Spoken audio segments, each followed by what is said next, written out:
The wind tore through the hollows like a living thing, snapping fences and hurling snow across frozen fields. Every tree shivered under its weight, and the branches cracked like brittle bones. Shadows clung to the ridges of the Appalachian Mountains, shifting and stretching as the storm swallowed the light. Somewhere in the distance, a lone barn groaned under the burden of snow, and a raven's cry echoed, sharp and hollow, vanishing almost as soon as it came. A figure appeared on the ridge, hunched against the wind, boots sinking into drifts that rose faster than they could step. Every breath was a cloud of smoke in the freezing air, every step a struggle against a world turning white. Behind them, the hollow seemed alive, whispering secrets older than anyone could remember, secrets the mountains had been keeping for centuries. Before they could reach safety, a scream cut through the wind, sudden, raw, and human. Then silence. Only the snow answered, falling heavier now, smothering everything beneath its relentless white. Drawn to the dark tonight? Like, subscribe, and tell me where you're listening from. Tonight, we're stepping back to 1950, to a Thanksgiving storm so fierce it turned entire towns into frozen tombs. The Great Appalachian Blizzard had begun, and no one would ever forget it. The mountains breathe before dawn, their dark spines rising like old gods beneath a sky too quiet for November. You lie still beneath a wool blanket that smells of coal dust and cold iron, listening to the wind test the cracks of your window. It's a sound both hollow and alive, the slow inhalation of something vast gathering its strength. Down in the hollow, dogs bark once, then fall silent. Even they can sense it coming. Your house creaks like a tired body. The stove has burned low, its orange eye dim behind the grate. Frost webs across the glass, silver veins glinting in the faint light of a dying fire. You breathe into your hands and watch the vapor rise, thin and uncertain. Outside, the ridges are invisible, just a rolling blackness pressing against the edges of the world. Somewhere beyond those slopes, beyond the Ohio line, the storm is being born. You sit up, wrap your shawl tight, and cross to the window. The pane groans when you touch it. The air on the other side is sharp enough to cut. For now, it's just cold, an honest cold. The kind the mountains know by heart, but there's a weight in it, a heaviness that doesn't belong. You know these hills, you know when they're holding their breath. From the valley below, you hear a church bell ring once. The sound floats upward, thin and brittle, swallowed by distance before it can finish its echo. The farms are still, barns crouched like beasts in hibernation, fences dressed in frost. The river moves slower now, dark and glassy, its edges already whispering to ice. You imagine it freezing mid-current, as if even the water might one day stop. In the kitchen, your mother's hands are busy before dawn. She hums without melody, the tune of worry.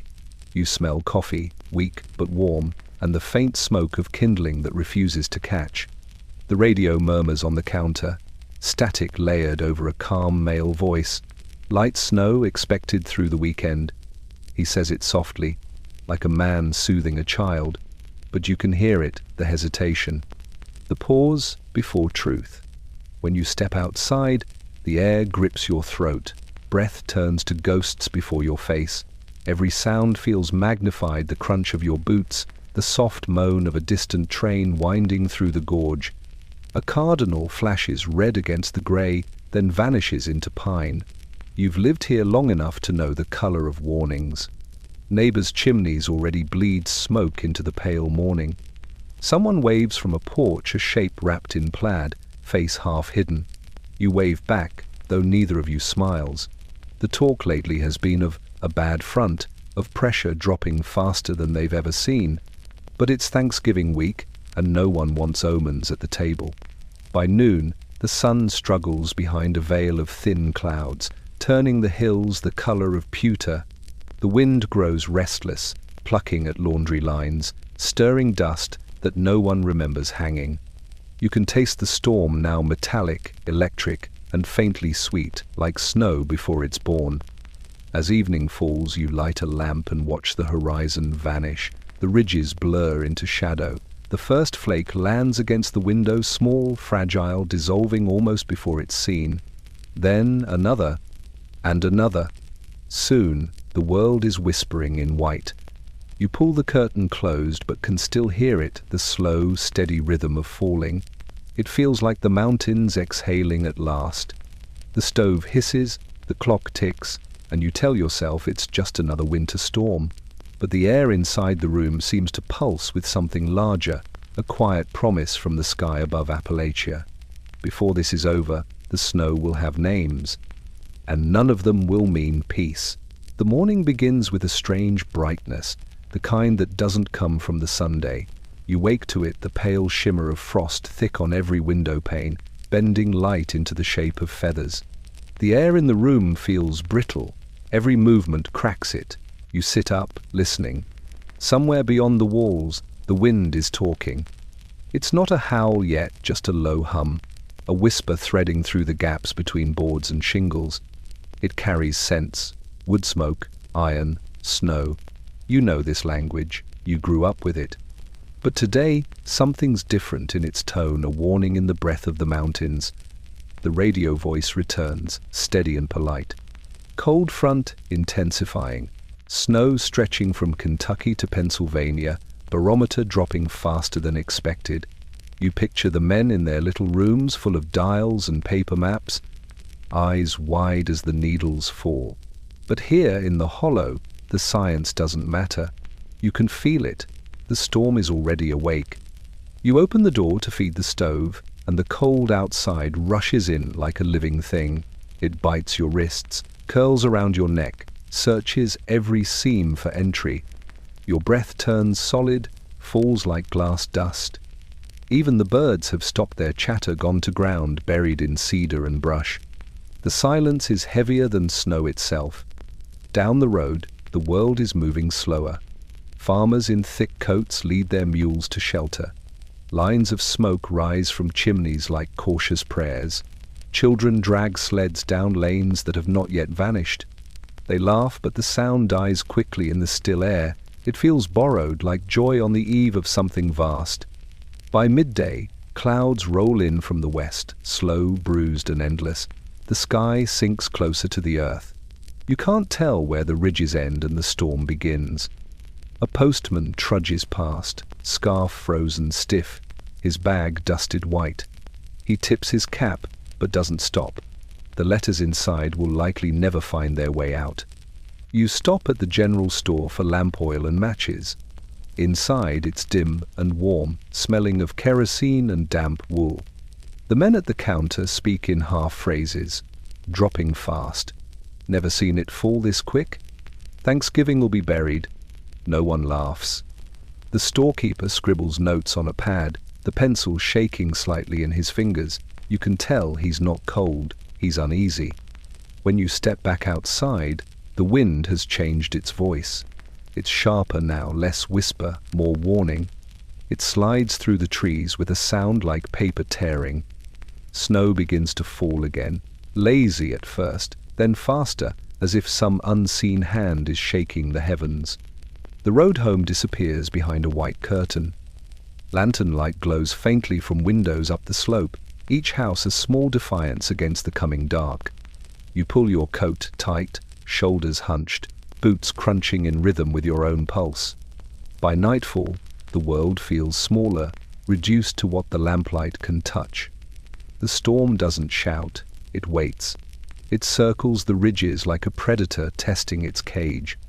Inside, you add another log to the fire and whisper a small thanks that you made it home before it begins. Somewhere out there, across the frozen valleys and unseen roads, the wind changes direction. The blizzard has found its voice. And tonight, it starts to sing. The morning should have smelled of cinnamon and roasted turkey. Instead, it smells of cold metal and the damp sting of snow creeping beneath the doorframe. Still, tradition insists it's Thanksgiving. You rise early, because that's what people do when they want to pretend the world outside is ordinary. The kitchen light glows weakly against the grey, casting halos over the table where bread dough refuses to rise. The radio hums again, its signal thin and uncertain. Heavy snow now falling in Pittsburgh, gusts up to 50 miles per hour, travel discouraged. The announcer clears his throat before each sentence, as if trying not to sound afraid. You twist the dial, searching for something softer, but every station is the same, the calm voice of warning beneath the crackle of static. By mid-morning the windows have turned white, the hills, the barns, the road gone, just a swirl of movement where the world used to be. You stand by the window, coffee cooling in your hand, watching flakes drift sideways like ash from some invisible fire. The snow doesn't fall anymore, it attacks. Still, you set the table. The good china, the lace runner your grandmother made. The house feels smaller now, its walls tightening with the cold. Your mother hums under her breath, the same tune she's hummed every holiday, though the sound trembles this year. The stove hisses and crackles, fighting to keep its heat. Outside, the storm presses its face against the glass. By noon, the sky has disappeared entirely. The lamps must stay lit, even though it's midday. The wind shrieks against the eaves, dragging at the roof like claws. Somewhere out there, a tree splits in two, a sound like thunder, then silence. You picture the pines bending, the wires snapping, the roads sealed shut. You tell yourself it will pass by evening, but the snow keeps coming. When the turkey finally goes in the oven, it feels almost defiant. The smell fills the house, warmth, spice, the illusion of control. You close your eyes and breathe it in, trying to anchor yourself to something human. Plates clink, someone laughs too loudly. For a brief moment, you forget what's happening beyond the walls. Then the lights flicker, once, twice, then darkness. The hum of the refrigerator dies, the radio goes silent mid-sentence, only the wind remains. The fire in the stove coughs, throwing shadows against the walls that look like moving hands. You strike a match, light the oil lamp, and the room glows amber, a small world floating in endless white. Dinner is eaten by lamplight, forks scrape softly, voices low, steam fogs the windows, turning them into mirrors. For a few minutes, the outside world doesn't exist, only this fragile warmth, this candlelit island of denial. But when you step to the door to listen, you hear it again, that long, unbroken moan from the ridges, the sound of something vast settling over the mountains. It isn't wind anymore, it's weight. Somewhere deep inside, you understand what the others won't say aloud. The feast is over. The storm has only just begun to eat. It began softly enough to seem kind. The flakes were wide and lazy, tumbling like scraps of lace from a grey and endless sky. Children pressed their faces to the windows, laughing as if the heavens had decided to play. The snow muffled the world's edges, rounding rooftops and fences, draping the mountains in white silk. For a moment, it felt like a blessing, the kind of winter people remember fondly. But blessings, in the Appalachians, often come with a catch. You step out onto the porch, breath curling in front of you. The air smells clean, but too still. Each flake lands without sound, melting for only a heartbeat before freezing again. The wood beneath your boots groans, dusted with frost that looks harmless but grips like glass. You glance toward the ridge, it's gone. The world ends at the edge of the yard. The sky and earth have become the same color. Down in the valley, the fields vanish hour by hour. Barns disappear first, then the fences, then the very shape of the land. The snow thickens, changing its mind, no longer gentle, no longer innocent. By mid-morning, it falls in sheets. The wind begins to move differently now, whipping it sideways, twisting it into spirals that erase footprints almost before they're made. You pull your coat tighter and walk toward the barn. The cold feels sharper, heavier, as though the air itself has weight. Inside, the animals shift nervously, their breath steaming in the dim light. You can hear the storm finding its rhythm, a constant rush, steady as waves against a shore. You shovel straw, whispering to the horses as though they understand. Maybe they do. Animals always seem to know when the world is about to change. By noon, the road that runs past the house is gone. Not covered, gone. A smooth white plain stretches where gravel once crunched beneath tires. You can hear a distant engine, the sound muted and lost. a traveler somewhere out of sight, already too far from help. Inside, the stove burns bright, but the heat doesn't stay long. Drafts sneak in through every crack, licking at your ankles like curious ghosts. The windows glow white. You could be anywhere now, on a mountain, under the sea, on the moon. The world beyond your walls has no landmarks left. By afternoon, the snow has grown bold. It no longer falls, it hammers. You hear it striking the roof in waves, rolling down in wet thuds. The trees creak under its weight. Somewhere in the woods, a branch snaps a single, echoing crack like a rifle shot. The wind carries the sound away before you can be sure you heard it at all. As night comes, the temperature plunges. The glass on the windows crusts with frost so thick you can't see through it.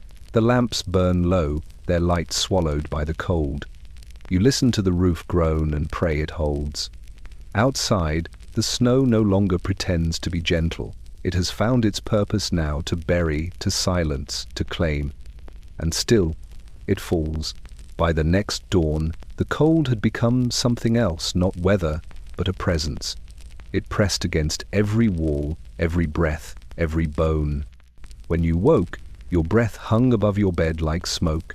The glass on the window had gone blind, white with frost so thick it looked carved. For a moment, you thought it might be snow outside again. Then you realized it was inside too, frozen breath, frozen air, frozen time.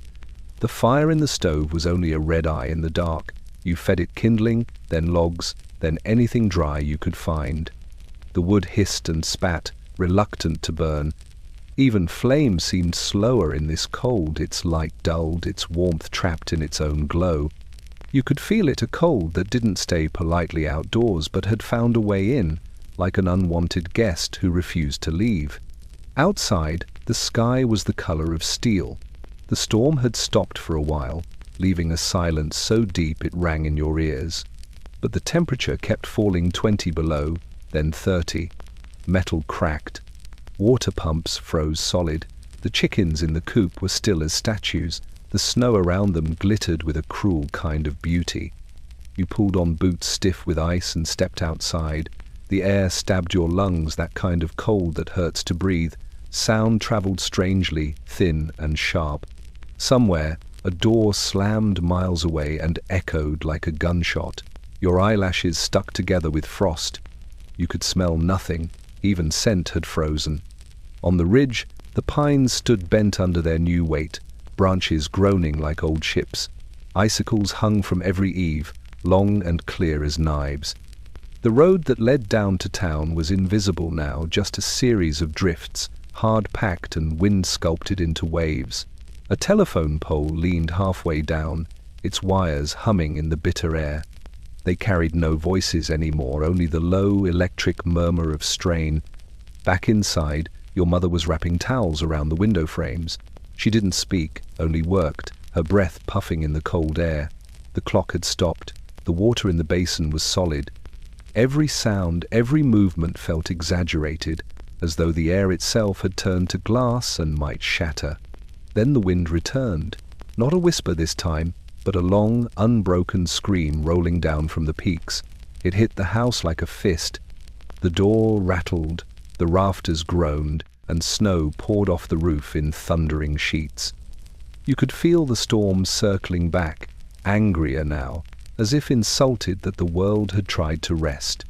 You lit another lamp. The flame wavered blue and uncertain. In its glow, you saw your family gathered around the stove, hands extended, eyes glazed with exhaustion. No one spoke. Words would have frozen in mid-air. Somewhere beyond those mountains, the weather station in Columbus recorded the lowest barometric pressure in living memory, but you didn't need the numbers. You could feel them in your chest, the sky pressing down, the earth tightening in response. And through it all, the wind sang one long, mournful note, rising and falling like breath. It sounded almost human. It sounded like the mountain itself was afraid. The storm returned before sunrise, not as snow this time, but as movement, a white, living wall that erased everything it touched. When you opened the door, the world was gone. The The porch steps had vanished beneath drifts that gleamed like sculpted glass. The barn, once 100 feet away, was now only a shape in the blur. The wind came from every direction, swirling snow so thick it felt like drowning in light. The mountains had closed their jaws around the valleys. Inside, the roof moaned under the weight. You could hear the timbers flex, deep, slow, tired. The stove snapped and hissed, the only steady sound in a world collapsing into silence. Your breath fogged in the air, hung there a moment, then froze into nothing. You spoke to each other less now. There was no need. The cold had made language small. By noon, the light had turned blue. It came from nowhere, yet it filled everything that strange, eerie brightness storms bring when the sun has forgotten how to shine. You stood at the window and tried to see the ridge. There was no ridge anymore, just the white, shifting curtain, endless and alive. You thought of the neighbors, the millers down the road, the widow 2 farms over. You wondered if they were still warm, if their chimneys still smoked, if they were listening to the same low growl of wind that wrapped around your house like a warning. You wanted to go to them. You couldn't even see your own gate. In the attic, you found old quilts and nailed blankets across the windows. Every nail sounded too loud in the quiet. Beneath your hands, the boards were cold as stone. Frost bloomed in the corners of the ceiling like mold, growing as you watched. The air was so dry your skin cracked just from moving. By late afternoon, the storm found a new rhythm. It no longer screamed, it breathed. You could hear it move through the valleys, rolling low and steady like an animal stalking its prey. The snow outside was waist-deep now, and still falling. The wind carved it into ridges and troughs, as if the earth itself was shifting under the weight. The radio hadn't spoken in hours. Its silence was worse than any forecast. The wires were probably down by now, the lines snapped like threads. You wound the crank again anyway, hoping for some stray voice to pierce the static. Nothing, only the storm's steady heartbeat against the roof. As night fell, you realized the house had grown smaller. Every room seemed to lean inward, the walls bending toward the warmth of the stove. The storm was pressing closer, packing snow against the windows, sealing you in like a tomb. You could feel it in your chest, the heaviness, the waiting. You lit the last lamp and watched its glow flicker against the frost. Outside, the wind paused just for a heartbeat, then began again. Deeper, slower, more certain. The mountains were no longer watching. They were closing in, and they were taking you with them. Thanksgiving morning arrived without a sunrise. The world simply lightened from black to gray, like an old photograph developing in slow motion. You couldn't tell what hour it was. The clock had stopped, its hands frozen in place. Even time seemed reluctant to move through air this cold. The storm had swallowed everything familiar. The windows were sealed in thick frost, their panes glazed white like the eyes of statues. You could no longer see the barn or the road or even the outline of the nearest tree. When the wind rose, it made the glass tremble in its frame, whispering as though trying to find a way inside. The sound was constant, inescapable, a low, circular moan that settled into your bones until you stopped noticing it. Breakfast was a quiet ritual. The fire burned low, fed by the last of the dry wood. You and your mother moved carefully, as though sound itself might break the fragile warmth. The coffee pot rattled faintly on the stove, its hiss filling the silence where conversation should have been. You tried to smile, to keep it all ordinary, a family meal, a holiday morning, but the air between you was thick with something heavier than fear. By mid-morning, the roof began to sag. You heard the first deep crack above the kitchen and froze. Then another. Your father climbed the ladder, shovel in hand, each step a soft groan beneath his boots. He opened the door and disappeared into the storm, swallowed by white. The door swung in the wind for a long time before you pulled it shut. The sound of it latching was too loud in the quiet that followed. You watched for his shadow against the window. None came, only the endless blur of falling snow. You counted minutes by the flicker of the fire, by your own heartbeat, by the small popping sounds from the stove that almost felt like company. When he finally returned, his beard was sheathed in ice. He didn't speak, just nodded once, shoulders coated in white, and set the shovel down by the door. The snow kept coming. By noon, the food on the table was cold before anyone sat down. You lit the oil lamp, its flame wavering like a heartbeat in a sick room. The turkey, the potatoes, the pie, all of it, sat in front of you like offerings in a shrine. The plates clinked softly. Steam curled from the dishes and disappeared, swallowed by the air before it could reach you.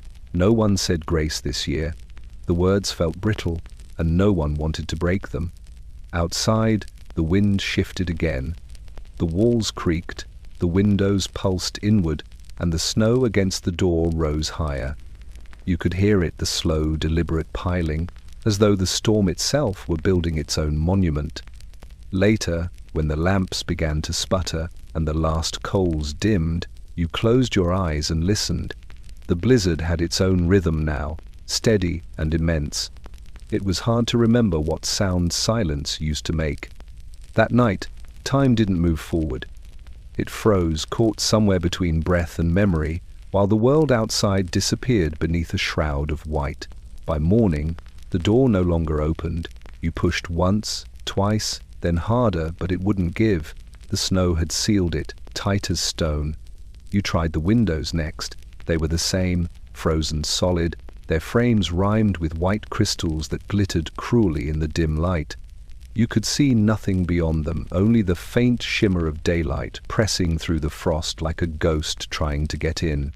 The air inside was stale, heavy with wood smoke and breath. The fire had burned through most of the logs stacked by the stove, and the last of them hissed and popped as if protesting their own end. You added a few broken chairs, a piece of crate wood, anything that would burn. Every spark mattered now. The warmth didn't spread anymore. It just gathered in small pockets around hands, over faces, and vanished when you moved. The house felt smaller.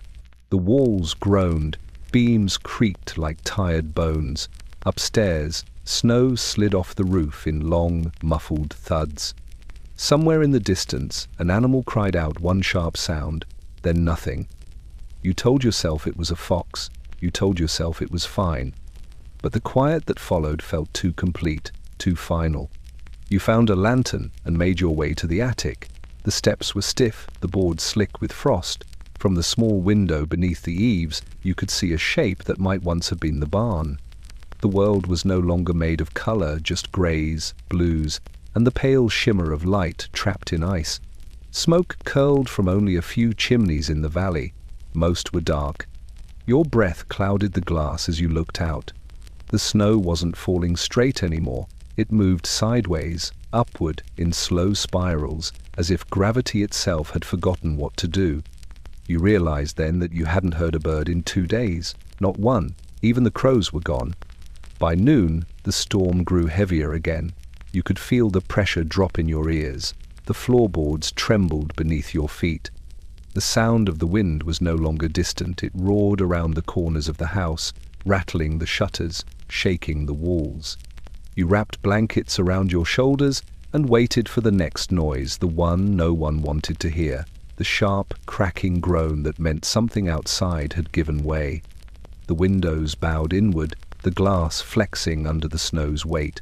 You caught yourself counting seconds between gusts, as though rhythm could bring safety. In the brief pauses, the silence was unbearable, too large, too empty. When darkness came again, it did not arrive suddenly, but sank like water, filling a room. You lit the lamp and stared at the flame, its small circle of light trembling against the ceiling. The air hummed faintly with the sound of wind forcing itself through the walls. You tried to write the date in the margin of an old Bible to keep track, to remember, but your hand shook so badly the pencil broke. You stared at the broken tip, at the empty page, and realized you no longer knew how many days it had been. You weren't counting anymore. You were waiting for the hollow to exhale. It was the sound that woke you first, not a crash, not a scream, but a pulse, a deep, rhythmic thudding that seemed to rise from the earth itself. For a moment, half asleep, you thought it might be your own heartbeat echoing in your ears. But then it came again, slower, heavier, deliberate. The blizzard had found its rhythm. You crawled from the cot, your breath already visible in the dim lamplight. The house was silent except for that steady sound outside, the wind folding itself against the hills, the snow pressing against the door, the groan of the roof timbers bending under the weight. It came in waves now, like breathing.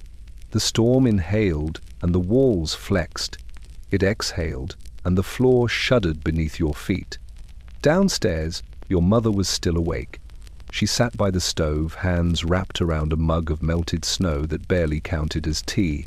The flame flickered low, each gust from the chimney snatching at it. Her eyes were glassy with exhaustion. She looked up at you but didn't speak. There was nothing left to say that the wind hadn't already whispered. You turned on the radio again, just to hear another voice. The dial glowed weakly, the static a low hiss like breathing through teeth. Then, faintly, words began to form. Pressure at record low. Hurricane force gusts across the valley. Temperatures expected to drop below -15 by morning. The rest dissolved into white noise. You turned it off before the silence felt worse. You stepped to the window and wiped away the frost with your sleeve. For the first time in days, you could see motion, not life, but movement. The snow didn't fall anymore. It flowed. It moved like water, rushing down the hills, filling every dip and hollow. You realized then what the sound truly was, not the wind or the roof or your heart, but the mountains themselves. They were groaning under the weight of all that snow. The land was moving, slowly, as if breathing through pain. You opened the door a crack just to listen. The cold hit like a hammer, freezing your lungs in a single breath. You slammed it shut again, gasping. The latch froze solid the moment it met the frame. Even escape had turned to ice. The clock on the wall stopped again sometime after midnight. The hands pointed to 12, though you knew it wasn't midnight anymore. You were long past counting hours. The storm had no need for them. It measured time in pulses, inhale, exhale, inhale. When you lay back down, you could feel it in the bed frame, in the boards beneath you, even in your own chest. The rhythm was slow, endless, and terrible. Every creak, every shift in the wind followed it. Outside, the blizzard's heartbeat thudded across the Appalachians, steady as destiny. It was not the sound of a storm anymore. It was the sound of the mountains remembering how to breathe. The storm had turned the roads into memory. By the fourth day, nothing moved in or out of the valleys. Highways vanished beneath mountains of snow that stretched unbroken for miles. Cars lay buried in white tombs, their antennae poking out like grave markers. Somewhere along Route 40, a convoy of truckers had tried to push through. Now their rigs sat frozen mid-curve, a gleaming sculpture of desperation and steel. You remember the highway before it disappeared. Just a week ago it was a ribbon of noise engines, horns, laughter through rolled-down windows. Now it was silence incarnate. The snow absorbed every sound, swallowing even the wind. You could walk straight down the center line and hear only your own breathing, muffled and small beneath the sky's endless weight. A neighbor's son had gone missing that morning. He'd set out in his father's old pickup to find kerosene, thinking he could make it to town before the drifts closed in. That was 12 hours ago. Now, the truck was just another shape somewhere under the snow, and his mother sat by the window with her rosary, whispering prayers into hands too cold to fold. From the ridge, you could see where the world ended. The storm had filled the valleys like water in a basin, rising until it met the sky. The telephone poles disappeared one by one, each swallowed whole, wires drooping into nothingness. The landscape had no edges left, just motionless dunes of white, as if the Appalachians had been replaced with a glacier overnight. Down in the hollow, a faint red light flickered through the haze. Someone had tried to keep their generator running. The hum came and went with the gusts, a ghostly heartbeat. You thought about walking there half a mile at most, but every step outside meant sinking waist-deep, fighting air that burned your lungs raw.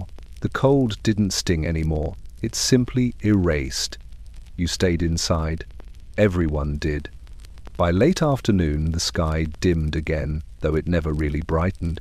The horizon vanished completely, and the snow started to fall sideways, hammering the windows like fists. The temperature dropped so fast that the doorknobs frosted over from the inside. The oil in the lamps thickened, the flame turned blue and hissed. On the radio, when it still worked, the voice said, "Highways across Ohio, Pennsylvania, and West Virginia were closed indefinitely." The announcer sounded calm, but you could hear the fatigue under his tone. Somewhere out there, men in snowplows were fighting walls of ice 30 feet high. Somewhere, entire towns waited for help that could no longer reach them. That night, you dreamed of the road. You saw it as it must look now, a pale river flowing beneath the moon, dotted with the faint humps of forgotten cars. Headlights glowed faintly under the snow, still burning hours after the drivers had gone still inside. The storm gave everything an afterlife, one made of frost, silence, and the steady pulse of wind. When you woke, you could still hear engines, or maybe it was just the wind moving through the trees, mimicking the sound of all those stranded souls. Either way, the highway was gone, and so were they. By the fifth morning, hope had been reduced to schedules. People stared at clocks, at timetables tacked to walls, pretending the world still ran on order instead of ice. The last word from the outside came by radio. Passenger trains' delayed lines buried near the Ohio border. After that, static swallowed everything. You'd still glance toward the tracks sometimes, out of habit more than belief, but the horizon never moved. Down in the valley, the railroad was a thread of iron lost beneath the drifts. Snow had buried the ties, the rails, even the telegraph poles that once walked beside them like sentinels. The small depot by the river stood silent, its sign half torn, icicles hanging from the roof like daggers. Inside, lanterns had long gone cold. The benches were dusted in frost, the ticket window opaque with breath frozen mid-air. You remember waiting there once, warm coats, hot coffee, the hiss of steam as the locomotive approached. The sound used to mean connection, promise, escape. Now that same sound haunted the hills in fragments. Some swore they still heard it, a distant whistle carried on the wind, low and mournful. But when they stepped outside to listen closer, it faded, replaced by the hollow rush of snow sliding off trees. In truth, the train had stopped days ago just beyond the ridge. The tracks vanished beneath 20 feet of snow, and the engine froze in place. The cars behind it became shelters. Passengers huddled under coats and blankets, the air inside frosting their eyelashes. The coal for the boiler ran out sometime after midnight. When dawn came, the windows were white, and every breath hung motionless in the air. By the time rescuers reached them weeks later, they found notes scratched into the frost on the glass. Names, prayers, unfinished letters. One window bore only 2 words, "Still waiting." You didn't know those people, but somehow you felt them. Every gust of wind seemed to carry their silence. The mountains had swallowed their voices the same way they had swallowed the roads, the cars, the sky. The difference was only time. That night, the temperature dropped again. The storm was quieter now, but crueler, its calm sharp as glass. You stepped outside and walked toward where the tracks should have been. The snow was waist-high, then chest-high, then impassable. Still, you stood there and listened.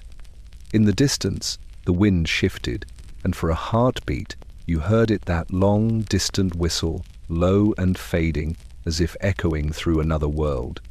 Maybe it was real, maybe it was memory. Either way, it reminded you of movement, of a world that once connected valleys and cities, hearts and homes. Now, that world was frozen under a single endless drift. When you turned back toward the house, the sound was gone. The air stood still. Even the snow seemed to listen. The train had never come. But somehow, you kept waiting anyway. The coal towns of the Appalachians were built for winter brick, soot, and iron hearts that could withstand anything except silence. But by the 6th day of the storm, even their chimneys stopped breathing. The rail lines that fed them were gone, the mines sealed in ice, the furnaces starving. Men who had spent their lives pulling fire from the earth now shivered beside it, powerless to keep it alive. You could smell it in the air, not wood smoke, but desperation. Families tore down fences and barn doors, broke apart furniture polished by generations, feeding it piece by piece into stoves that hissed in protest. The heat vanished before it reached the ceiling. Flames burned low, sluggish, as though they too were tired of fighting. In the town of Logan, a handful of miners made a decision born of madness or courage, no one could tell which. They pried open the entrance to an old drift mine, the kind everyone said was unsafe, and dragged in buckets of kerosene and scrap timber. They would burn coal where it slept. You could see the glow from miles away, an underground fire fed by the mountain's own bones. The men worked in shifts, their faces blackened by smoke, their eyes red with exhaustion. The fire roared and hissed, orange against walls that glittered with frost. It was dangerous. One wrong gust, one pocket of gas, and the whole ridge could go up. But no one spoke of that. In the heart of that flame, they found warmth enough to believe in for one more night. Above ground, the snow kept falling. The roofs of the company houses sagged, chimneys choked with ice. Women boiled water over makeshift fires in metal drums, stirring in handfuls of cornmeal, whispering prayers that their pipes wouldn't burst before morning. Children huddled near the walls, wrapped in quilts that smelled of smoke and damp wool. Every window flickered with the same orange light, fragile, trembling, defiant.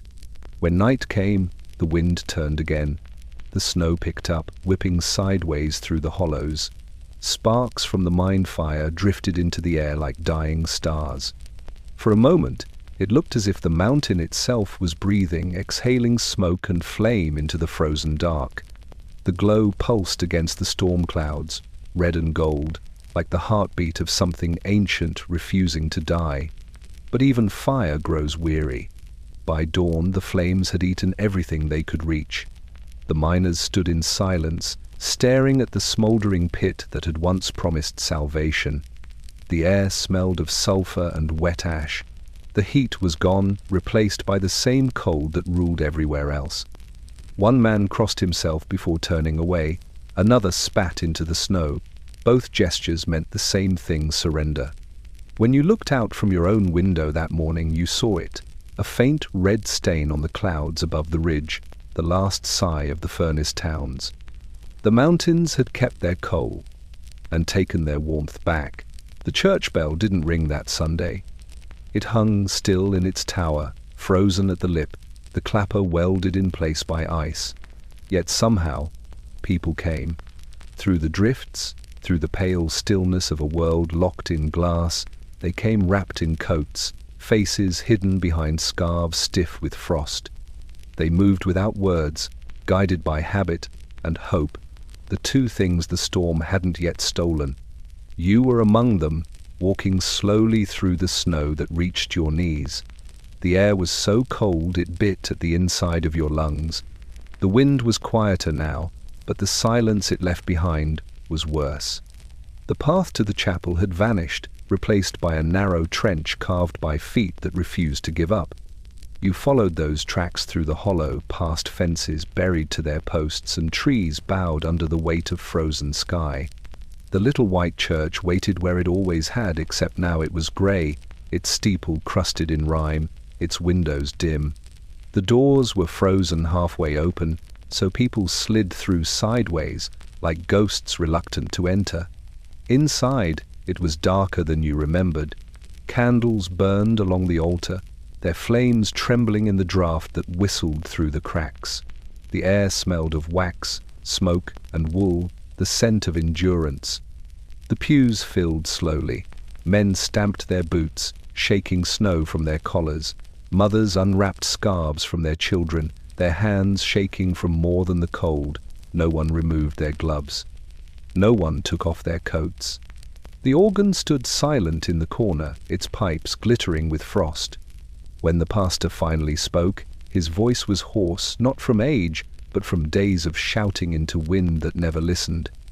His words came slowly, heavy as the snow pressing on the roof. "We give thanks," he said, his breath curling like incense, "for warmth enough to gather here, for breath enough to speak, for light that has not gone out." Someone began to cry. Not loud, just a thin, broken sound that echoed through the rafters and made others lower their heads. The candles flickered. The flame on the tallest one stretched sideways, bending toward the door as another gust slipped through. You bowed your head, but you didn't pray for rescue. You prayed for time, for the hours to move again, for the clocks to thaw, for the sound of dripping snow from a roof no longer burdened. You prayed for ordinary things, the smell of thawed earth, the noise of trains, the warmth of sunlight that touched without hurting. When the pastor finished, no one stood to leave. The people simply sat in the pews, watching the flames sway, as if afraid that stepping outside would make them vanish. Finally, one by one, they began to hum the old hymn everyone knew by heart. The voices were cracked and soft, but together they filled the room with something larger than sound. Outside, the storm leaned against the church walls, listening, and for a few moments, it almost seemed to hesitate. It was on the seventh day that people began to lose their sense of direction. The snow had stolen the horizon. The sky and the ground had fused into one white infinity. Even daylight had turned treacherous, too bright to look at, too empty to trust. You could open your door and see nothing but glare, a blinding silence where the world used to be. You remember stepping outside, just to check the drift against the wall. The light hit you like a blade. The air itself seemed to burn. For a heartbeat you couldn't tell whether your eyes were open or closed. It made no difference. Everything was white, every direction the same. You could have been standing in the middle of the road or the middle of heaven. There was no way to know. You turned back toward the house, but even that was fading a grey blur behind a veil of wind. Panic came fast in the cold. You shouted, though there was no reason to. The sound vanished instantly, swallowed by air too dense to carry it. You stumbled forward, hands outstretched, boots vanishing into powder with every step. When you finally reached the porch, you fell against the door and stayed there for a long moment, chest heaving, snow melting on your lashes. Inside, the air felt thick and dark. The stove glowed dimly, and your mother's eyes widened when she saw your face raw and wind-burned, eyes rimmed red. She didn't speak, just pressed a hand to your cheek, as if to be sure you were still warm enough to feel. Others weren't so lucky. Word came when words could still travel, of families found only a few yards from their own doors, frozen in the drifts, eyes open, arms reaching. Some had gone out to feed animals, others to fetch water, all of them swallowed by the same blank, indifferent distance. They called it White Death not from cruelty, but from stillness. It was a way of dying that looked almost peaceful. That afternoon, you tried to keep busy. Anything to quiet the soundless pressure building outside. You chopped kindling in the kitchen, since the shed was unreachable. The rhythm of the hatchet helped a small, steady defiance against a world that had forgotten to move. Every time you stopped, the silence returned heavier. The ticking of the clock felt too loud, the creak of the floorboards almost unbearable. By nightfall, the storm had quieted again, but the light it left behind lingered a strange phosphorescence, as if the snow itself were glowing. You stood by the window and saw your reflection floating in that endless brightness, pale and unreal. It looked like someone you used to know. The night was worse. The whiteness pressed against the glass even in the dark, reflecting the lamp's flame back at you until it hurt to look. You closed your eyes and still saw it, that unbroken field of light, stretching forever. You weren't sure anymore if it was beauty or terror, maybe both. Maybe that was what it meant to be snowblind, to look at something too long until it erased everything else, even the thought of color, even the memory of spring. The eighth day began with the sound of engines that never lifted. Across the Appalachians, airfields lay buried under drifts taller than planes themselves. Snow swallowed runways, covered hangars, and sealed propellers in ice. The sky, that last open highway, had been closed. You heard it first on the radio, through static. All flights grounded, airports shut from Pittsburgh to D.C. Then came a silence that seemed to last hours. The voice didn't return. You could almost picture it, a man in a thin shirt, breath fogging the microphone, watching frost crawl over the studio window as the nation disappeared from above. For a week, the air had belonged to the wind alone. Now, even the birds were gone. The sky hung low and heavy, grey like slate, pressing down on the ridges until they seemed to bow beneath it. Once, you'd hear the faint hum of planes overhead, comfort in motion, proof that someone somewhere was still going somewhere. Now there was nothing, only that vast blank silence, like the pause between breaths before a prayer you weren't sure would be answered. In town, the airport beacon still spun, a lonely, useless gesture. Its green light swept the storm every 10 seconds, circling through white fog like a heartbeat searching for wings. Inside the terminal, a handful of stranded passengers had been sleeping on benches for days. Their suitcases sat buried near the doors, their clothes hung on railings to dry. The vending machines were empty, the power intermittent. They huddled under wool coats and listened to the roof crack as the weight of snow deepened by the hour. A pilot from Charleston had tried to take off before dawn, a small mail plane, desperate to get medicine through to the mountain hospitals. They said he cleared the runway, rose just long enough to vanish into the white, then didn't come back down where he should have. Days later, they'd find pieces of his wings 2 ridges over, scattered across an icy field. The letter bag was still intact, frozen shut. By afternoon, the clouds thickened again, moving east in slow, rolling walls. The light dimmed until the day looked like twilight. You went outside just to look up to see what silence looked like from underneath.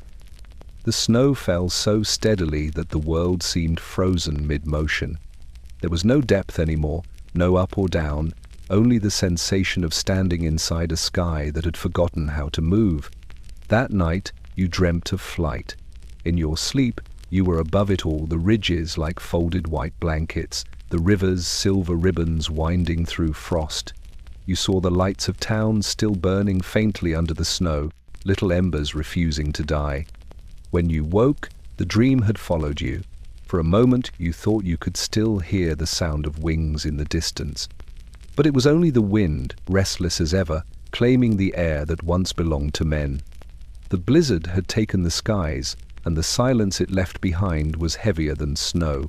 By the 9th day, money had lost its meaning. The stores were dark, the registers silent. There was nothing left to buy, and nowhere left to go. The storm had flattened commerce as easily as it had flattened fences. Factories sat still, their smokestacks capped with ice, their machines frozen mid-shift. The sound of industry, the clank, the hiss, the rhythm that built towns had vanished. What replaced it was quieter, the low, constant groan of wood and metal under strain.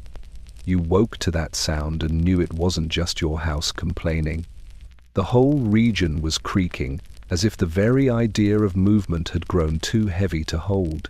The roads to the mill were gone, the delivery trucks buried like fossils.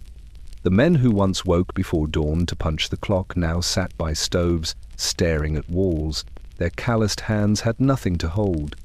Their faces, used to soot and sweat, were pale with idleness.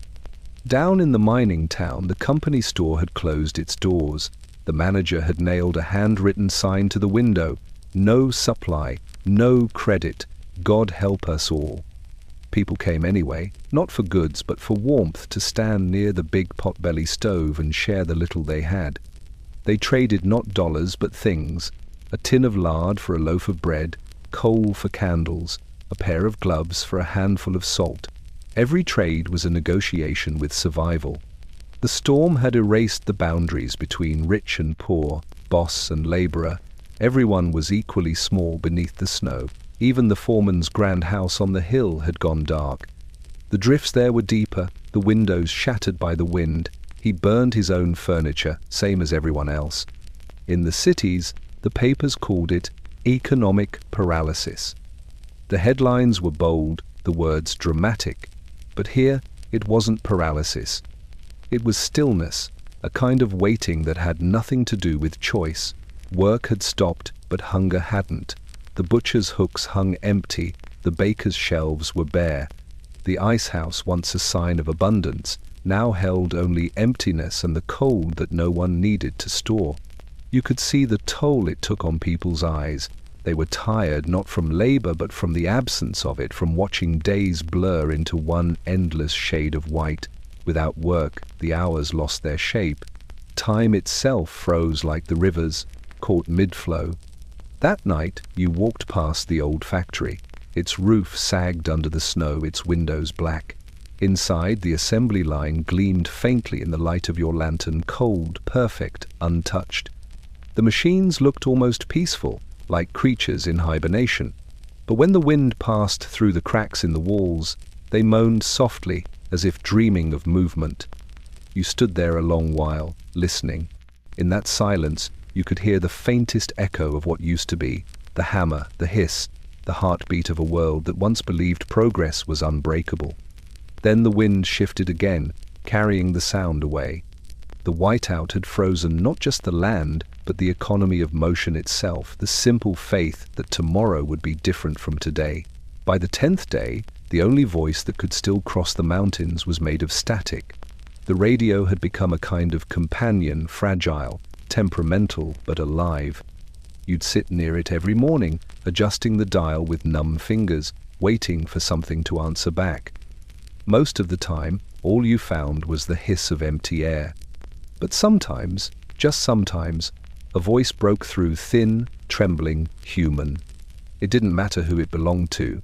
A farmer in Kentucky, a weatherman in Ohio, a preacher reading psalms to whoever still had power. Each voice was proof that the world hadn't gone silent completely. You leaned close, holding your breath, afraid even that sound might freeze and fall apart in the air between you. The batteries were almost gone now. The last set had been warming on the stove all night, but the cold always crept back in.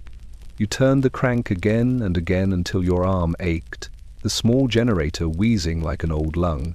The hum steadied, the static softened, and then the faint rhythm of Morse code tapped through the noise.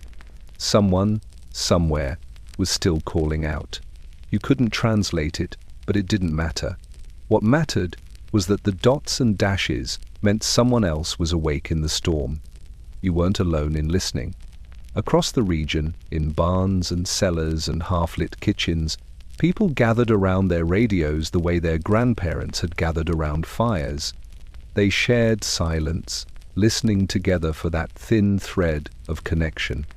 When a station from Pittsburgh managed to broadcast for a few minutes one night, you could almost feel the collective breath of the mountains holding still to hear.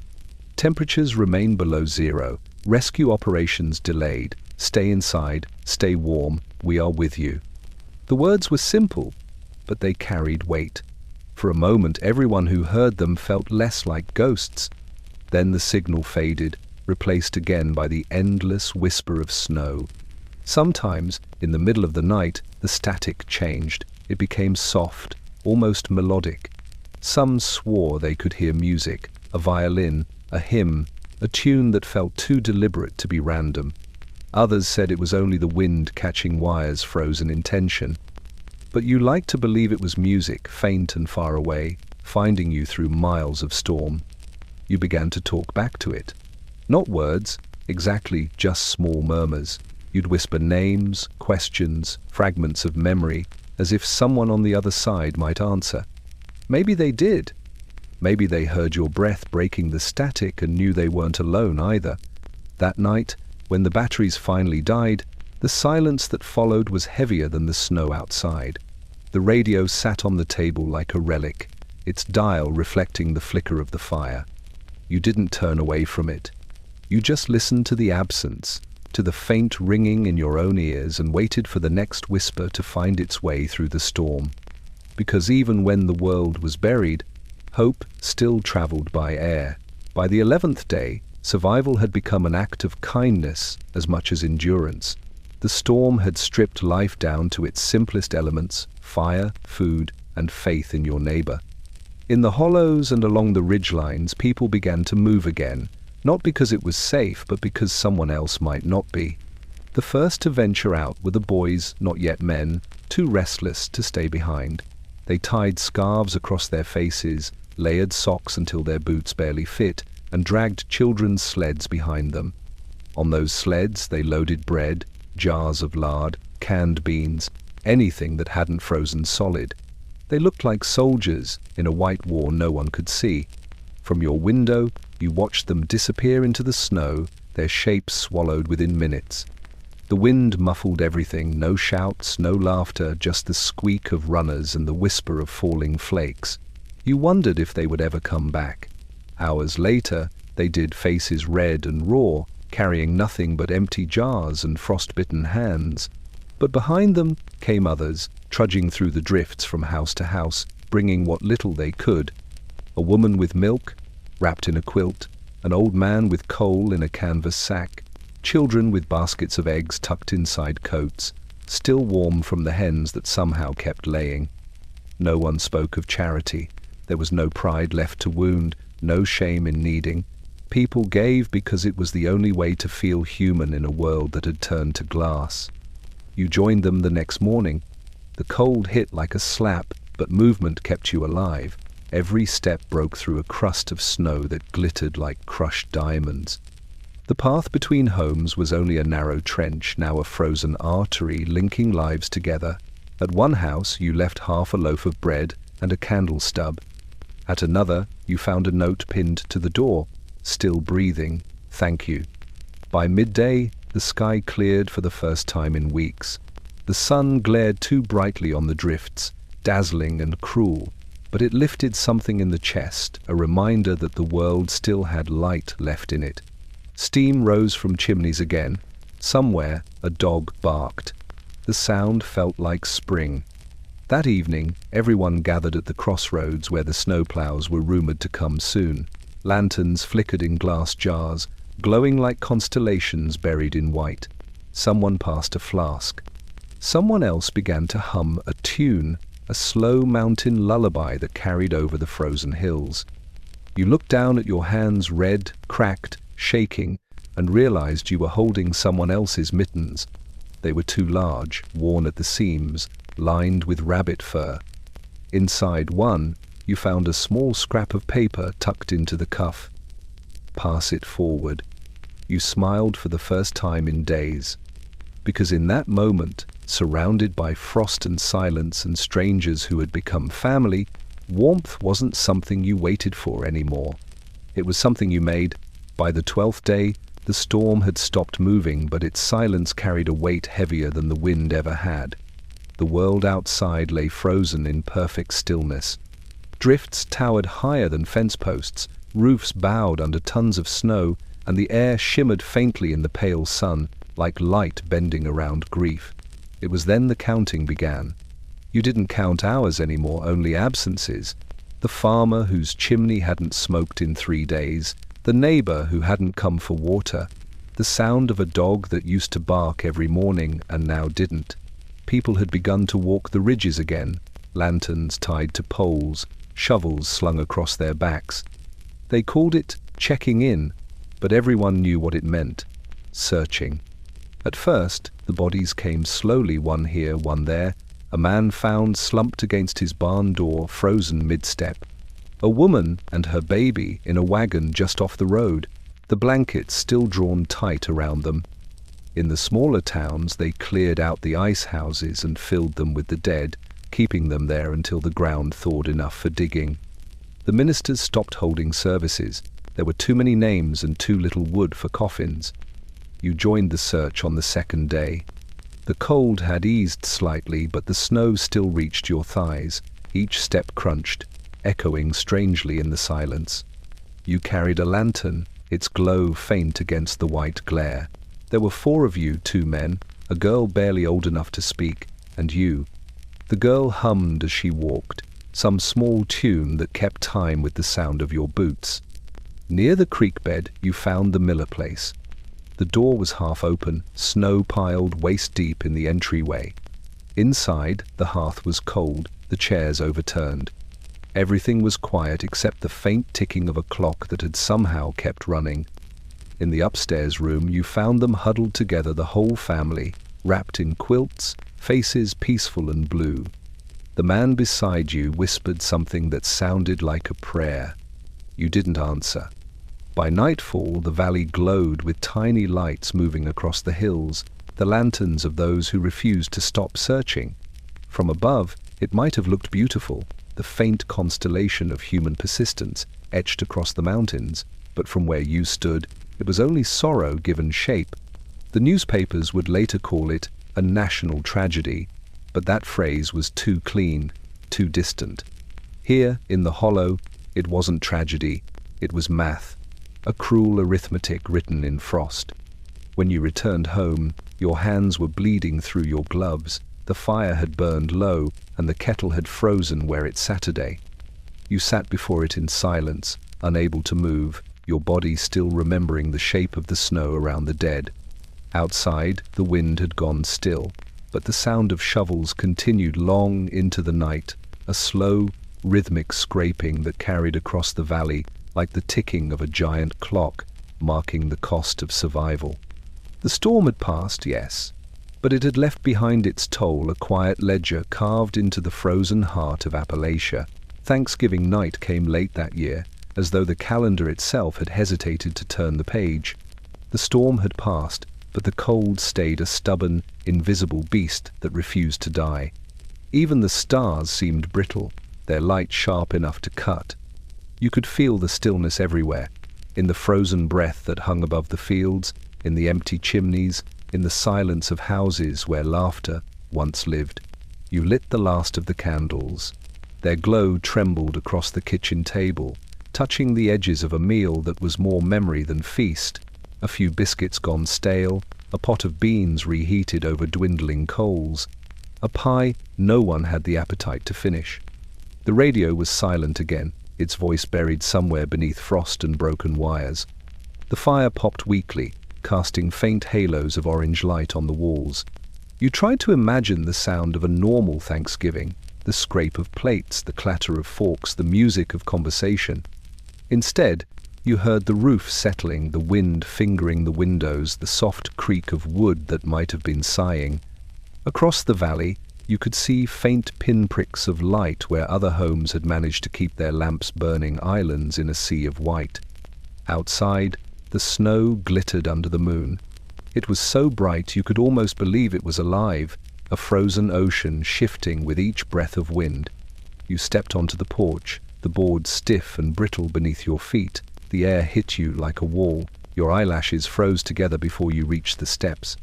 The silence wasn't empty. It was full of everything that had been lost.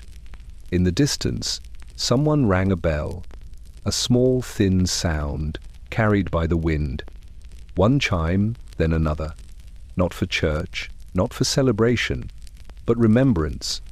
You listened as it echoed through the valley, joined by another bell farther down, then another, until the whole mountainside seemed to breathe with the sound. It wasn't planned, it was instinct, a signal from one house to another. We are still here. You went back inside and placed your hands near the fire. The warmth reached your skin slowly, like sunlight traveling through miles of ice. Your mother sat nearby, knitting by the candlelight though her fingers trembled. Each stitch looked like prayer. "Next year," she whispered, "we'll cook a real feast again." You didn't answer. You wanted to believe her, but belief was a fragile thing now, as breakable as glass. Outside, the bells faded, one by one, leaving behind the echo of their promise. You closed your eyes, holding on to the sound as long as you could. That night, as frost formed on the inside of the window panes and the stars turned to silver pinholes above the white world, you realized that gratitude had changed its meaning. It was no longer about plenty, or warmth, or bread on the table. It was about breath, about survival, about still being here to count the silence when the bells were gone. By the 13th day, the valleys no longer looked like part of the same country. Roads had vanished. Railways were ghosts beneath the drifts. Towns that once shared a newspaper headline now might as well have been on separate continents. The only thing that moved was the wind until the first growl of diesel broke through the silence. You heard it before you saw it, a low, trembling thunder rolling through the snow. Then the sound grew louder, steadier, alive. The snowplows were coming. Down the mountain highway, the National Guard convoys crept forward like iron leviathans, yellow lights flashing against the blinding white. Each machine pushed its own wave of snow, roaring and groaning as it cleared paths through what had once been open air. Men rode atop the trucks wrapped in blankets, their faces masked by goggles and scarves, their breath freezing to their collars. It wasn't rescue they brought, not yet, but movement. The first motion the mountains had seen in nearly 2 weeks. You and your neighbors stood by the roadside as the plows crawled past, their engines coughing black smoke into the pale air. People waved, some cried. A few reached out to touch the side of the machines as they passed, as if to make sure they were real. Children shouted, voices high and raw, their joy half disbelieving. Behind the plows came smaller trucks carrying supplies: milk, bread, medicine, kerosene stacked in crates that steamed in the cold. Guardsmen handed them out at crossroads, their gloves too stiff to grip the boxes easily. They worked fast, silent except for the occasional grunt or nod. Every package felt like a miracle, and every name checked off their lists sounded like salvation. By dusk, the road through the hollow was open again, though narrow and treacherous. The air smelled of gasoline and thawing rubber. For the first time, the valley had color again: bright orange plows, green trucks, Red Cross emblems painted over white steel. It was as if the world had been waiting for these hues to prove it was still alive. That night, the men stayed to rest in the schoolhouse, sleeping in their coats by the stove. You brought them coffee so dark it tasted like the storm itself. They smiled with cracked lips and told you what they'd seen.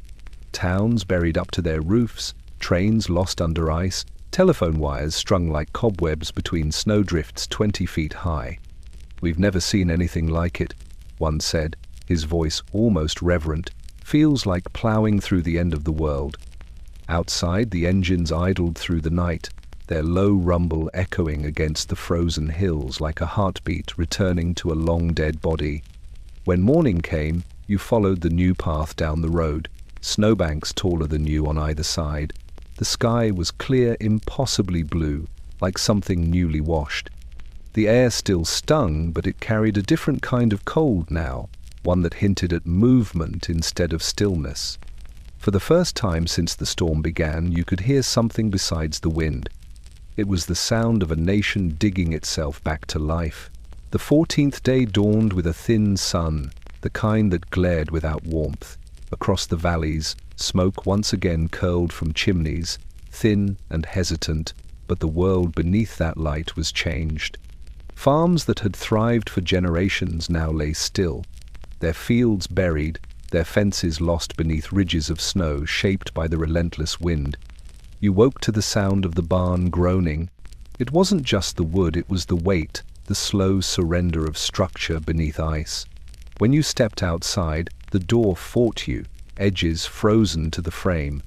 The first breath cut like glass. You pulled your scarf tight and trudged toward the barn through drifts that swallowed your knees. Every few steps, your boots sank deep, the crust giving way with a soft, wet sigh. The animals heard you coming and answered with weak sounds, the tired lowing of cows, the uneasy shifting of horses. Inside, the smell of straw and cold iron mingled with something else: decay. Frost clung to the rafters, glittering like chandeliers, while the walls glistened with moisture that froze as it formed. You moved through the dimness, checking one stall after another. Some were still warm, others were not. You found the old mare first, lying on her side in the straw. Her eyes were half open, her breath shallow. You laid your hand on her neck, cold, hard as the ground outside. She had carried you through summers of work and winters of ice, and now she couldn't even lift her head. You whispered her name anyway, because names mattered, even at the end. By noon you weren't alone. Other farmers had come, their faces grey with exhaustion. Together, you shoveled snow from collapsed roofs, dug paths to feed sheds. broke ice from the wells with sledgehammers. Every motion was a kind of mourning. Chickens lay stiff where they'd huddled for warmth. Sheep stood buried to their flanks in snow, bleating weakly. A man up the ridge had lost his entire herd, 40 head frozen standing, their bodies locked mid-step, eyes glazed over with frost. No one cursed the weather aloud. There was no point. The storm wasn't an enemy you could hate. It was simply something too big to blame. That night, a light wind swept through, scattering powder across the fields. The sun had set, leaving a pale silver glow on the drifts. The barns stood like dark islands in an ocean of white, smoke curling from their chimneys like fragile threads. Inside, fires burned in metal barrels, the heat too small to touch the corners. You sat by the door with a cup of coffee gone cold and listened. Every so often, the roof creaked or snow slid from the eaves in a soft rush. The air smelled faintly of smoke and iron. Somewhere in the dark, a calf cried out thin, wavering, alive. You stood and moved toward the sound, lantern in hand, the light trembling before you. That night, you didn't save them all. But you saved one. And in a world rebuilt from loss, that was enough to begin again. By the 15th day, the thaw had not yet come, but the counting continued. The storm had loosened its grip, though the cold clung stubbornly to the valleys like grief that refused to leave. The living moved again, slow, careful, purposeful, but everywhere they went, they found the same thing waiting. Silence behind doors that should have opened. In the towns, the schoolhouses and grange halls filled with survivors. The ice houses, once used for meat and milk, were now used for names. Someone began writing them down on scraps of paper, on ledgers rescued from flooded stores, on torn bits of packaging, because forgetting would have been worse. The lists grew longer each day, curling at the edges from damp breath and trembling hands. You helped where you could. In the little town of Weston, the sheriff's office had been turned into a makeshift morgue. The stove in the corner couldn't fight the cold, and maybe it wasn't meant to. Bodies needed the cold to last until the ground softened. They lay under sheets, some marked, some not. Their faces were calm, almost serene, not the twisted grimace of pain you expected, but something quieter, more resigned, like people who had simply decided to stop fighting the weather. No one spoke loudly in that place. Voices were kept low, respectful. You handed out blankets to those waiting to identify the lost. Sometimes it was a glove that gave someone away, or a locket, or a scar along the jaw. One old woman touched the edge of a boot and nodded once, tears freezing on her lashes. Another man stood still for nearly an hour, unwilling to lift the sheet. He didn't need to. The storm had left its signature everywhere in the posture of the still, in the frost along their hair. Outside, smoke rose again from chimneys. The sound of saws returned as men began cutting wood for coffins. Even the churches, their bells still mute, opened their doors for vigils that lasted deep into the night. Lanterns glowed in the windows, flickering against the frost like fireflies trapped in jars. The radio called it the human cost, but here it was something different. Not cost, not tragedy, but transformation. The mountains had taken what they wanted and given something back in return, a kind of quiet unity, the shared understanding of fragility. On the 16th evening, you walked home through a stillness that seemed almost merciful. The snow beneath your boots had hardened to ice, smooth as glass. Every sound carried the distant chop of an axe, the rustle of a tarp, the cry of a lone crow overhead. You passed the ice house on your way, the windows glowing faintly from within. You paused, hand against the cold door, and whispered a single name, not prayer, not plea, but memory. Then you turned toward home, your breath clouding in the air like incense. Behind you, the hills stood quiet and watchful, their frozen silence deep and endless. The storm was fading, but its dead still slept beneath the snow, waiting for spring to find them. By the 16th day, even the rivers had surrendered. The Ohio, the Kanawha, the Monongahela all stood motionless under glass, Wide arteries of ice stretched across the land. The water had stopped singing. What once rushed and roared now lay still, locked in silence beneath a crust thick enough to bear a man's weight. You could see it from the ridge, a world divided by veins of white-blue frost glittering under the pale light of the Sunday. The bridges that spanned those rivers groaned like old bones. Their metal ribs were sheathed in ice, cables glistening with icicles sharp as spears. No one crossed them anymore, not since the last truck had gone through the surface near Parkersburg, swallowed whole with a sound that echoed for miles, like thunder trapped beneath the ice. You made the walk down to the river that morning, drawn by habit more than purpose. The air was brittle, the kind that snaps when you breathe. The road, once muddy with wagon tracks, had frozen into ridges of glass. Halfway down the slope, the wind picked up, carrying the distant clang of metal, one of the old drawbridges shifting against its own weight. The sound wasn't quite natural. It was slow, deep, hollow, like the voice of the storm itself remembering how to speak. At the edge of the water, fishermen had built small fires on the bank. They didn't fish. There were no lines, no bait. They just stood there, hands extended toward the flames, watching the ice. Some swore they could hear it moving, groaning softly, whispering in long cracks that rippled beneath the surface. You stood beside them for a while, the heat of the fire kissing your face, the cold biting at your back. The world felt split in two. Across the river, the town looked fossilized, a postcard left too long in the snow. The ferry was frozen in mid-crossing, its ropes stiff, its hull caught in the ice. You could almost see the moment when motion had stopped, captured forever. By noon, the sun had climbed just high enough to tempt the thaw. Water began to weep through fissures in the ice, running like tears along its surface. But it was too soon, the warmth too weak. By nightfall, everything froze again, harder than before. The rivers weren't just still now, they were trapped in their own reflection. You crossed the bridge that evening, despite the warnings. The boards groaned beneath your boots, and frost rose in small clouds with every step. Midway across, you stopped to look down. The ice glowed faintly beneath the moon, rippled with silver veins that pulsed like a heartbeat slowed to near death.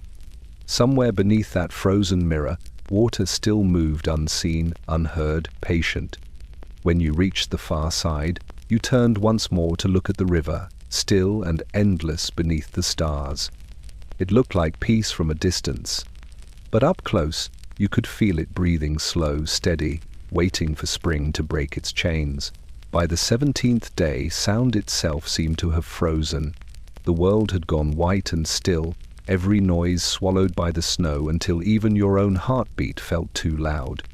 The storm had spent itself, but its absence was just another kind of noise, an aching, suspended quiet that wrapped the mountains like a shroud. You woke before dawn. The room was pale, washed in the color of bone. Outside, the horizon no longer existed. It had blended into the sky, one vast sheet of light and frost. The stove was cold again. You could hear your breath echo in the hollow space between walls. When you moved, the boards beneath your feet creaked sharply, one of the few sounds left. Stepping outside felt like entering a dream half erased. The air was so still you could almost see it. Every branch, every fence post, every rooftop was sheathed in ice, their outlines softened until the familiar world had turned abstract. You could look a mile in any direction and see no movement, no color, no life. It was beautiful in a way that hurt, that kind of beauty born of desolation. Your boots sank inches into the crust, leaving prints that filled in almost immediately. Snow glittered in the low sun like a million fragments of glass. Somewhere far off, a tree cracked in the cold, a sharp, splitting sound that echoed through the valley like a rifle shot, then faded back into nothing. The stillness made you see things differently. Even time felt altered, stretched, thin, and brittle. A moment could last forever out here. Every breath, every blink, every small motion felt exaggerated, like something sacred. The mountains that once seemed alive now stood like monuments, eternal and unyielding. Down the road, The church bell tower gleamed with frost. Its cross was encased in ice, glinting silver against the white sky.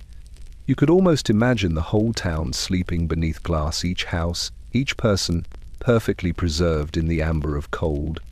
The smoke that rose from a few surviving chimneys looked out of place, like the last handwriting on a blank page. You walked toward the ridge. The world was so quiet that you could hear the whisper of your coat against itself, the faint squeak of snow under your boots. When you stopped, the silence pressed back, vast and absolute. It was not peaceful, not yet. It was the quiet that comes after shouting, the hush left behind by exhaustion. You reached the top of the hill and looked down at the valley.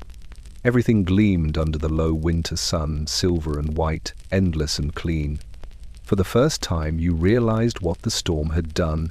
It had erased the noise, the clutter, the rush of the world, leaving behind only stillness, stark and complete. You closed your eyes and listened one last time. There was no wind, no birds, no distant bells, only breath, only silence. And beneath that silence, the faint, steady sound of the earth itself, frozen, resting, waiting to wake. The fifth day, after the storm's passing, did not bring relief, only a different kind of stillness.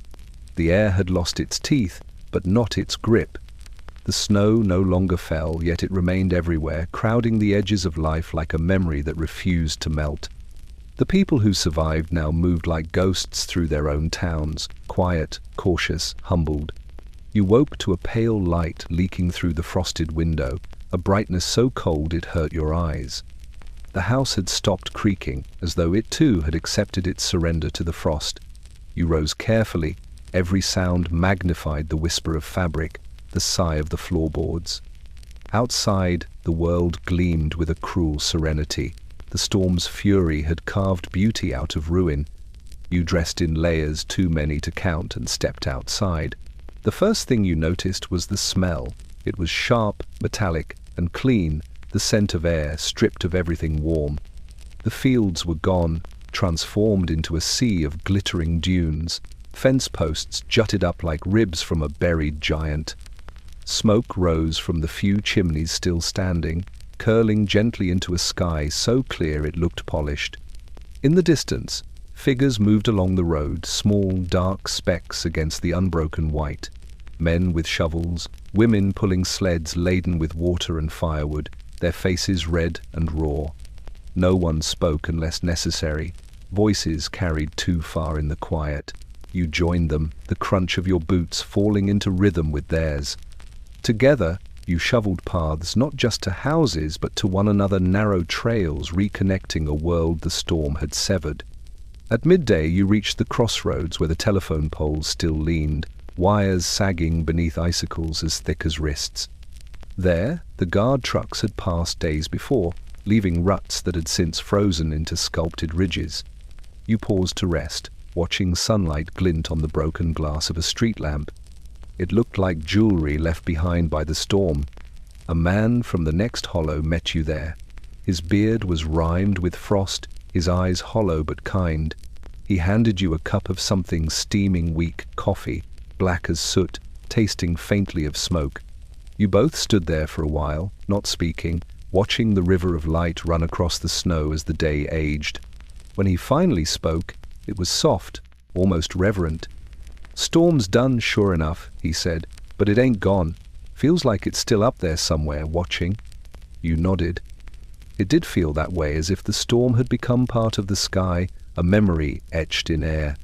By evening, the temperature dropped again, and the white began to glow faintly in the moonlight. You walked home alone, each breath rising like smoke. The world was beautiful again, but not in the way you remembered. It was a beauty you couldn't touch, the kind that asked for silence, that reminded you what survival sounded like.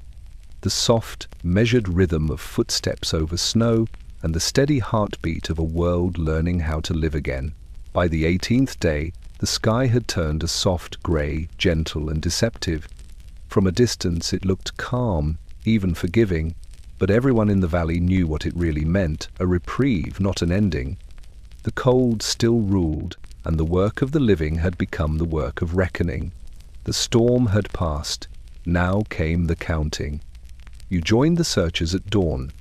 They met at the churchyard, faces hidden behind scarves, eyes sunken from nights without sleep. Each carried a lantern or a spade, and most carried silence. A man from the next town over had drawn up a list of the missing names smudged by trembling hands. Some were neighbors, some were strangers. It didn't matter. Out here, every name meant someone who had once drawn breath under the same sky. The first stop was a cabin on the far ridge. The path had been cleared days before, but drifts still reached the porch. The door was blocked from the inside. You all looked at one another, no one wanting to speak the obvious. It took an axe to open it. Inside, the air smelled of smoke and iron, of meals half-cooked and forgotten. The beds were made. The chairs were upright. The clock on the mantel still ticked. The silence was absolute. You found them in the back room, two figures under quilts, hands clasped. The lamp beside them had burned dry. Someone whispered a name. Someone else crossed themselves. You stood still, unable to move for a long moment. The wind slipped through a crack in the window and stirred a curtain, so soft it almost looked like breathing. Then it stilled again.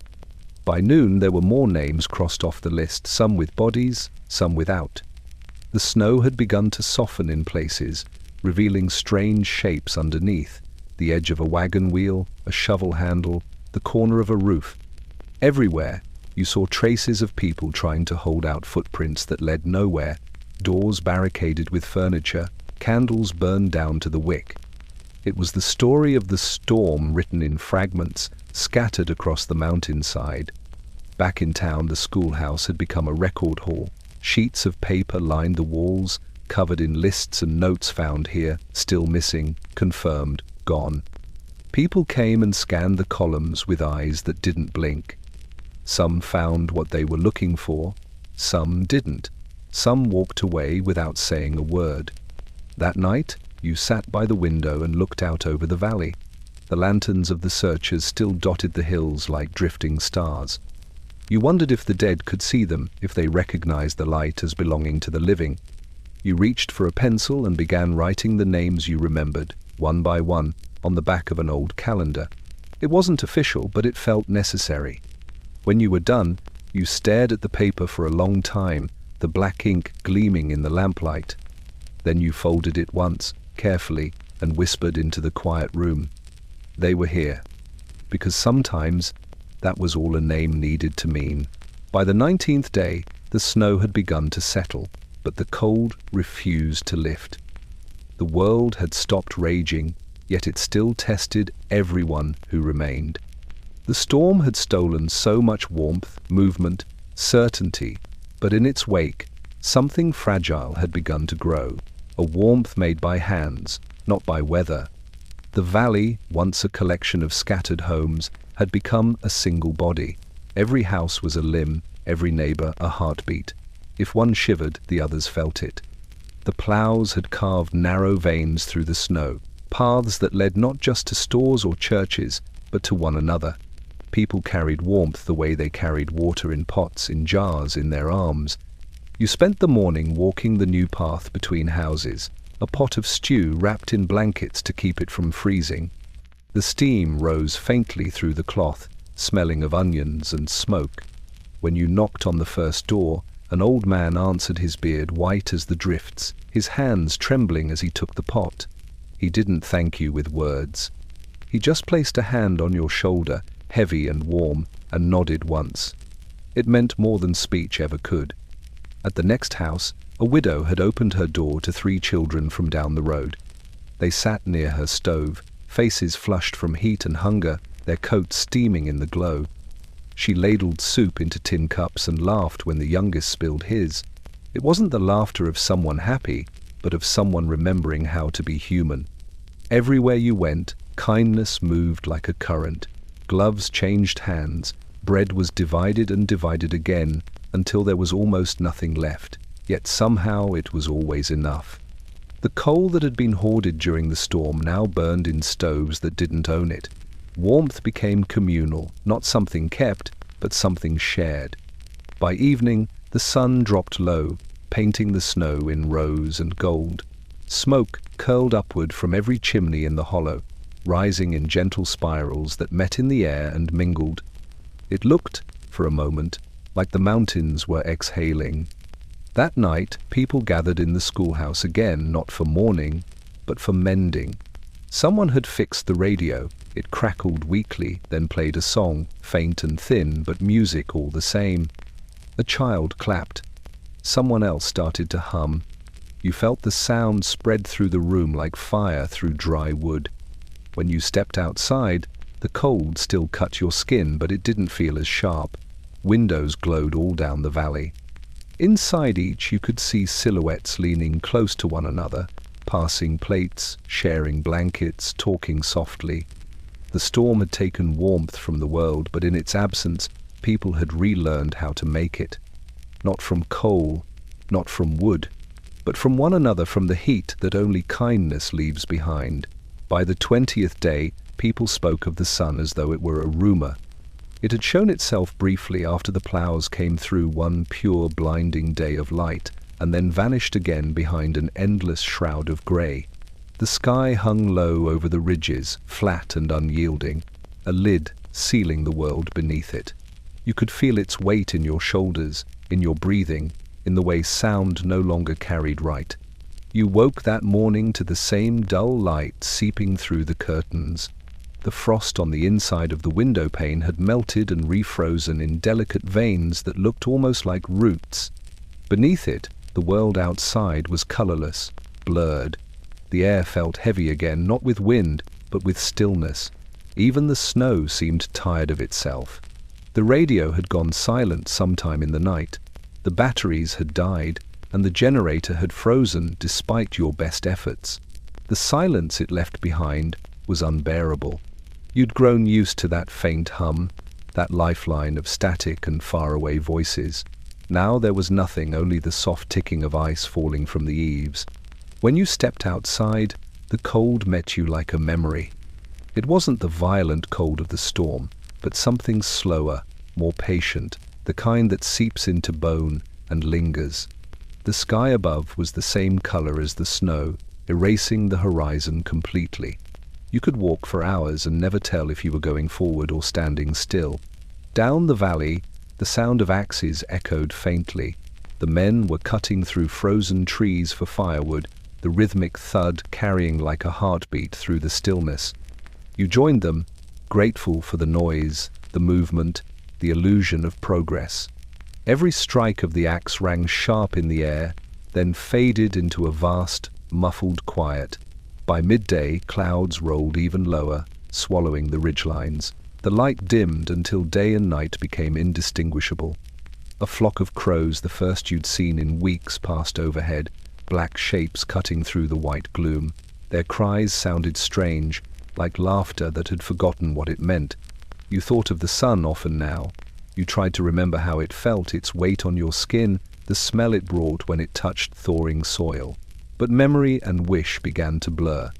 The grey overhead never shifted, not even enough to show direction.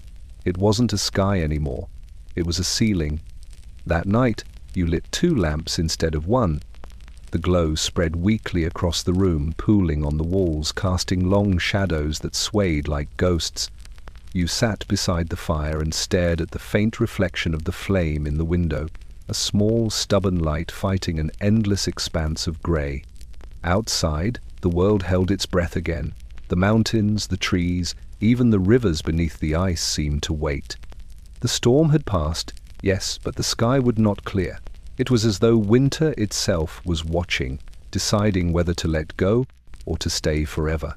By the 21st day, the wind softened. The edges of the snowdrifts began to sag, their sharp ridges blunted by a gentler air. You could feel the change first in your lungs, each breath no longer stabbing, but cool and clean. It wasn't warmth, not yet, but it was a promise whispered low through the hollows. The world remembers how to move. You woke to a sound you hadn't heard in weeks, dripping. It was faint, rhythmic, delicate as a clock. The icicles along the eaves were crying. clear drops falling into the snow like the first notes of music after a long silence. You stood by the window watching sunlight bleed through the grey for the first time in days. It didn't blaze. It broke through cautious, filtered, like an old friend testing the air before stepping inside. Outside, colour returned by degrees. The snow, once blinding white, dimmed to shades of blue and silver. Beneath it, hints of brown earth began to show where the wind had carved too deeply. The road, invisible for so long, revealed its shape again, a ribbon of mud and ice winding through the valley. You heard water running somewhere, not much, just a trickle, as though the mountain had cleared its throat. You walked toward the barn with careful steps, the snow crunching softly, not the brittle crack of deep freeze, but the soggy press of change. The air carried the faint scent of rotwood thawing, soil waking. Inside, the hay smelled sweeter, heavier, alive again. The horses stamped their hooves, restless for the first time, as if they too sensed the shift. By midday, people had emerged from their houses. You saw smoke from every chimney, rising straight this time instead of torn sideways by wind. Down the road, neighbors leaned on shovels, talking in low voices, laughter breaking through now and then. A boy threw a snowball, and for once it didn't sting, it shattered into slush against a wall, harmless and bright. But thaw brought its own wounds. Along the creek, the ice cracked open, revealing what had been hidden, branches, barrels, and things better left unseen. A wagon wheel, a boot. The thaw was merciful, but it was not kind. What the snow had hidden in silence, the melting water now returned to sight. As night fell, the temperature dipped again, freezing the puddles into mirrors that caught the glow of lanterns. You looked down and saw your reflection thinner, older, lined by weeks of cold and endurance, the face of someone who had lived through history without meaning to. You sat by the fire that night and listened to the roof drip. Each drop fell like a heartbeat, steady and sure. The storm's voice had finally quieted. Outside, the snow still shone under the moon, but it no longer looked eternal. It looked tired, beautiful, fading, ready to let go. And in that surrender, you felt it too, the first fragile warmth of something you'd nearly forgotten, hope. By the 22nd day, the world had begun to count in earnest. The thaw revealed what the snow had hidden, and with every melt came a name. The newspapers called it the official toll, but in the mountains there was nothing official about it, just the slow, painful work of remembering. You helped gather the records, each name written down by hand, each story carried in whispers across the hollows. They came in bundles, a family from the ridge, a miner from the valley, a school teacher found beside her frozen stove. The figures climbed higher every morning, but no one trusted them. Numbers were too clean for what had happened. In Charleston, the governor gave a statement to the radio. 350 confirmed lost. The announcer's voice trembled when he said it. He tried to sound steady, but you could hear it, the break between words. Out here, though, people just shook their heads. They knew the storm's true reach stretched beyond what anyone could count. The mountains kept their own secrets. The ice had not finished giving them back. You walked down to the riverbank with the others. The ice there had cracked open, glimmering with the faint reflection of the sky. Men worked with poles and ropes, pulling free what the current revealed. Each time they paused, hats came off, voices went quiet. The bodies were lifted gently, laid on sleds, lined with tarps. No one said the word death, it wasn't needed. The silence already carried it. Up the road, the church bell rang again, not for worship but for accounting. Each toll marked another soul found. It rang morning to dusk, pausing only when darkness came too heavy to see. The sound carried through the valleys, steady and solemn, echoing across snow that had begun to rot in the Sunday. By evening, you returned home with ink-stained fingers and a notebook half filled with names. You sat by the window, candle flickering, and read them aloud to yourself in a whisper. The words blurred as you spoke, not because of tears, but from the exhaustion of bearing witness. Each name carried a world behind it, a favorite song, a smell of tobacco, a laugh that once filled a kitchen. Now they were ink on paper, pressed flat by history. You tried to write small notes beside each one, how they'd lived, where they'd been found, as if that might keep them from fading. Outside, the snow continued to shrink. The fields began to breathe again, releasing steam into the cold air like ghosts ascending. Somewhere up the valley, the last shovels fell silent. The counting had reached its end, not because it was complete, but because people could bear no more. You closed the notebook, blew out the candle, and sat in the dark. The air was warmer now, but it felt no lighter. The storm had passed, the bodies were found, the numbers written, yet the true weight of it all lay not in the count, but in what could never be tallied, the quiet spaces the lost had left behind. By the 23rd day, the mountains had begun to whisper again, not with the rage of the storm, but with the slow murmur of thaw. The rivers ran beneath their cracked skins of ice, the air softened with the faint smell of mud, and the roads, once impassable, now oozed like veins of black water cutting through the pale. The storm had finally loosened its grip, yet what remained was not just ruin, it was knowledge, carved into memory as deeply as the wind had carved into stone. Everywhere, people spoke of lessons, not the kind written in books, but the kind the cold forces on you when it strips away everything else. The farmers learned first how to ration wood and water with the precision of surgeons, how to find heat in the breath of cattle, how to listen for the creak of beams before roofs gave way. Mothers learned to measure hunger by sound alone, the thinness of a cry, the quiet when there was nothing left to cook. Children learned that snow was not beautiful, not really, not when it devoured color and silence alike. In town, the postmaster reopened his doors. The first letter he sent wasn't a bill or an order, but a plea written to the capital in thick, shaky ink. We must prepare next time. It was copied hundreds of times, sent from counties and townships across the Appalachians. The words were the same everywhere. Never again. Scientists arrived weeks later, stepping carefully through the thawing slush with clipboards and instruments. They measured the storm as if it were a living thing, wind speed, pressure, the coldest hours recorded. Their voices were low, their faces drawn. A perfect convergence, one of them said, as though describing an experiment, not a tragedy. Another, younger man, simply shook his head. No one believed it could happen this far south. But the people here didn't need instruments to understand. They'd learned the pattern of disaster by heart, how the air feels before it changes, how snow tastes when it's about to turn deadly, how silence gathers before the wind begins to scream. The mountains had become their teachers. You felt it too.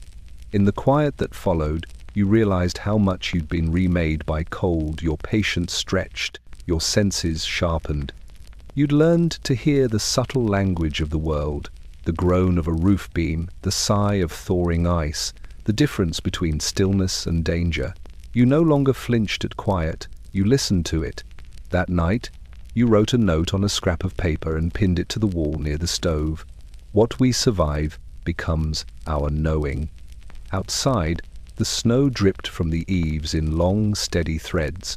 Each drop struck the ground with a small, deliberate sound, a rhythm like writing, like remembering.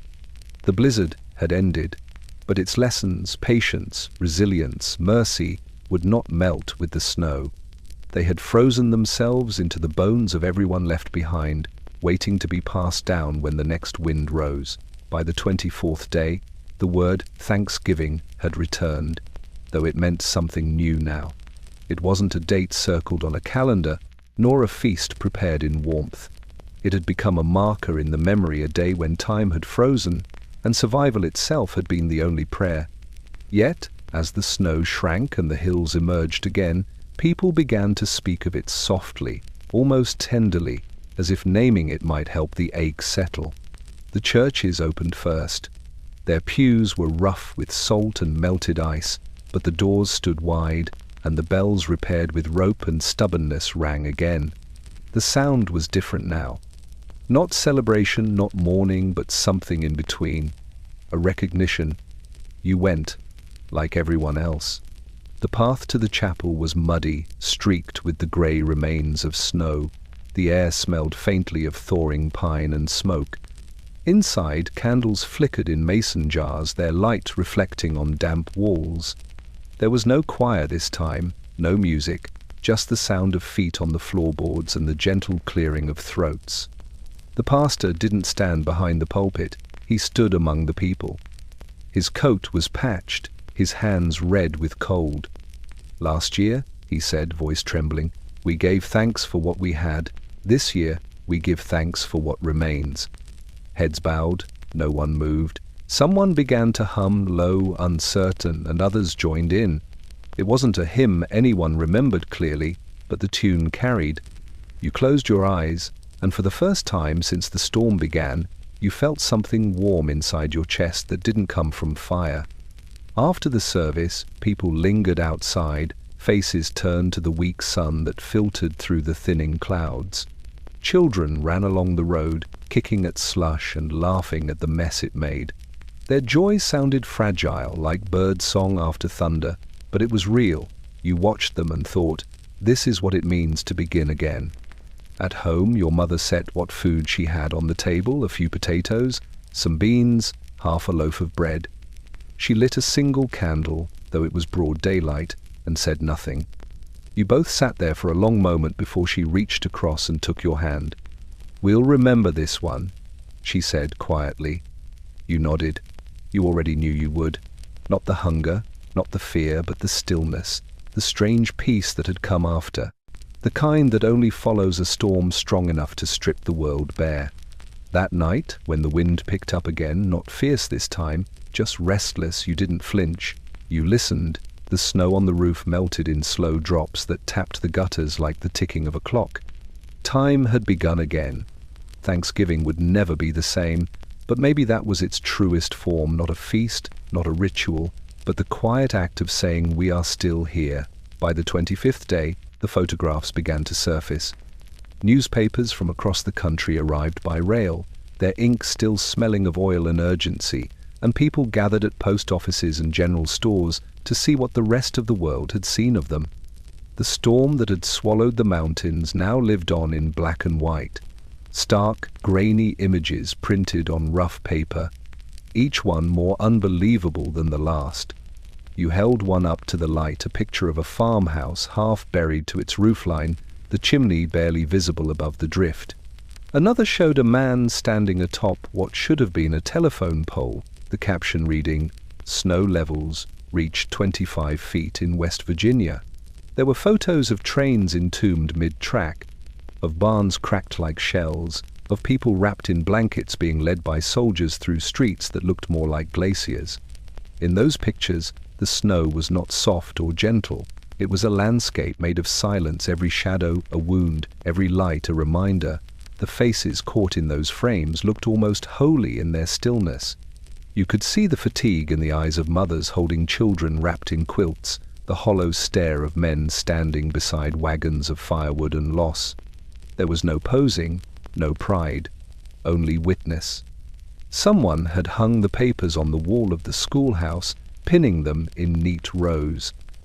Children pressed their fingertips to the images, whispering guesses of where each had been taken. Adults stood behind them in silence, searching for familiar landmarks, a steeple, a storefront, a hill they might have walked before it vanished. You saw one woman trace a photograph of a snow-covered church and whisper, "That's ours." Then she smiled, thin and trembling. By afternoon, word spread that photographers from the cities were coming, men with tripods and flashbulbs, sent to capture what remained. When they arrived, their cameras looked almost delicate against the brutal white. They set up on the ridge above town, their coats buttoned to the throat, their faces red from the cold. Each flash lit up the snow like lightning, freezing moments that were already frozen. You stood apart, watching. You wondered what it would mean, years from now, when someone found these pictures in an attic or an archive. Would they see the storm as it truly was, the soundless terror, the long days of cold that made people forget what warmth felt like? Or would they see only beauty, the clean perfection of white against black, the illusion of peace? That evening, one of the photographers shared a print with you, the town from above, the smoke of its chimneys curling like threads through the valley. In that image, it almost looked untouched, serene, eternal. You pinned it to your wall that night, not as proof of survival, but as remembrance of what survival costs. Because when the snow finally melts, paper and memory are all that will keep it from happening again. By the 26th day, the snow had shrunk into shadowed corners, thin and dirty, like a fading bruise on the land. Roads were open again, schools prepared to reopen, and the mail routes returned, but something in the people had changed. The silence the blizzard had left behind was not empty anymore. It was filled with voices. The survivors had begun to speak. At first, no one wanted to. For weeks, the memories had been too close, too sharp. But one by one, the stories began to spill out in church basements, at barbershops, in letters written by trembling hands. They weren't the kind of tales that sought sympathy. They were confessions whispered by those who had looked too long into the face of nature and found their own smallness staring back. You listened, everyone did. Old Mrs. Dorsey, who lived near the ridge, told how she'd survived on melted snow and the heat from her stove's ashes for 6 days. Her voice shook as she spoke, but her eyes gleamed with something fierce. The trick, she said, was not to sit down too long. If you sit, you freeze. A miner from Logan swore he'd heard voices in the wind, not cries for help, but laughter, deep and strange, as if the mountains themselves were mocking him. A doctor from Morgantown told of driving a sled through the blizzard to deliver a child who came into the world while the sky screamed. The storm wanted him, the doctor said, but he took his first breath anyway. At the radio station, engineers finally returned to their frozen tower and found a tape still spinning, buried beneath frost. On it, the last broadcast from the night. The air went silent, a man reading weather reports in a trembling voice before pausing to whisper, "If anyone can hear me, hold on." The recording ended with a crack of static, like the sky breaking. In the weeks that followed, newspapers sent reporters into the hills. They came back with notebooks filled with miracles and ghosts, children pulled from buried houses, couples found frozen in each other's arms, towns that vanished from the map overnight. Each article bore the same phrase, the Great Appalachian Blizzard of 1950. The words became a boundary in time before and after, life and memory. When it was your turn to speak, you didn't tell the story of what you'd lost. You told the story of what remained. The mittens passed from hand to hand, the bells that rang across the valley on that frozen Thanksgiving night, the strangers who became family by the glow of one shared fire. The stories multiplied. They filled rooms, crossed borders, and settled into history like snowflakes, no two the same, but all born of the same storm. And though the ice melted and the fields returned to green, the people who told them carried the blizzard inside them forever, not as terror, but as testimony. Because when the world forgets what winter can do, it is the survivors who must remind it. By the 27th day, the mountains had begun to show their faces again. The snow retreated slowly, reluctantly, revealing the raw skin of the land beneath.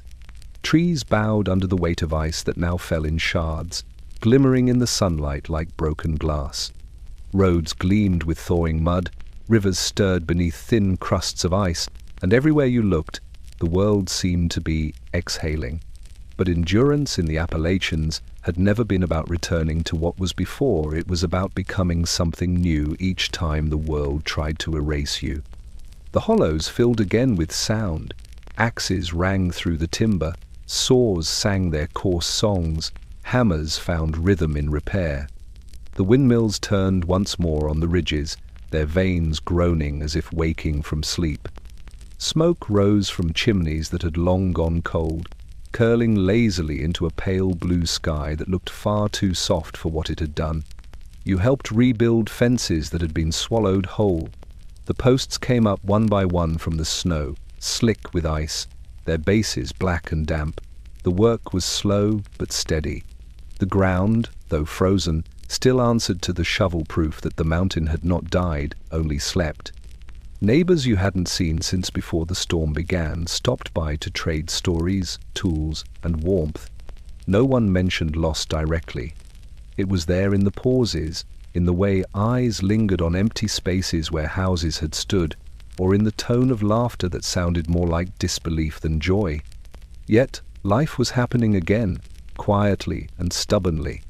Chickens pecked at the muddy edges of yards. Children dragged their sleds up hills where the snow still clung.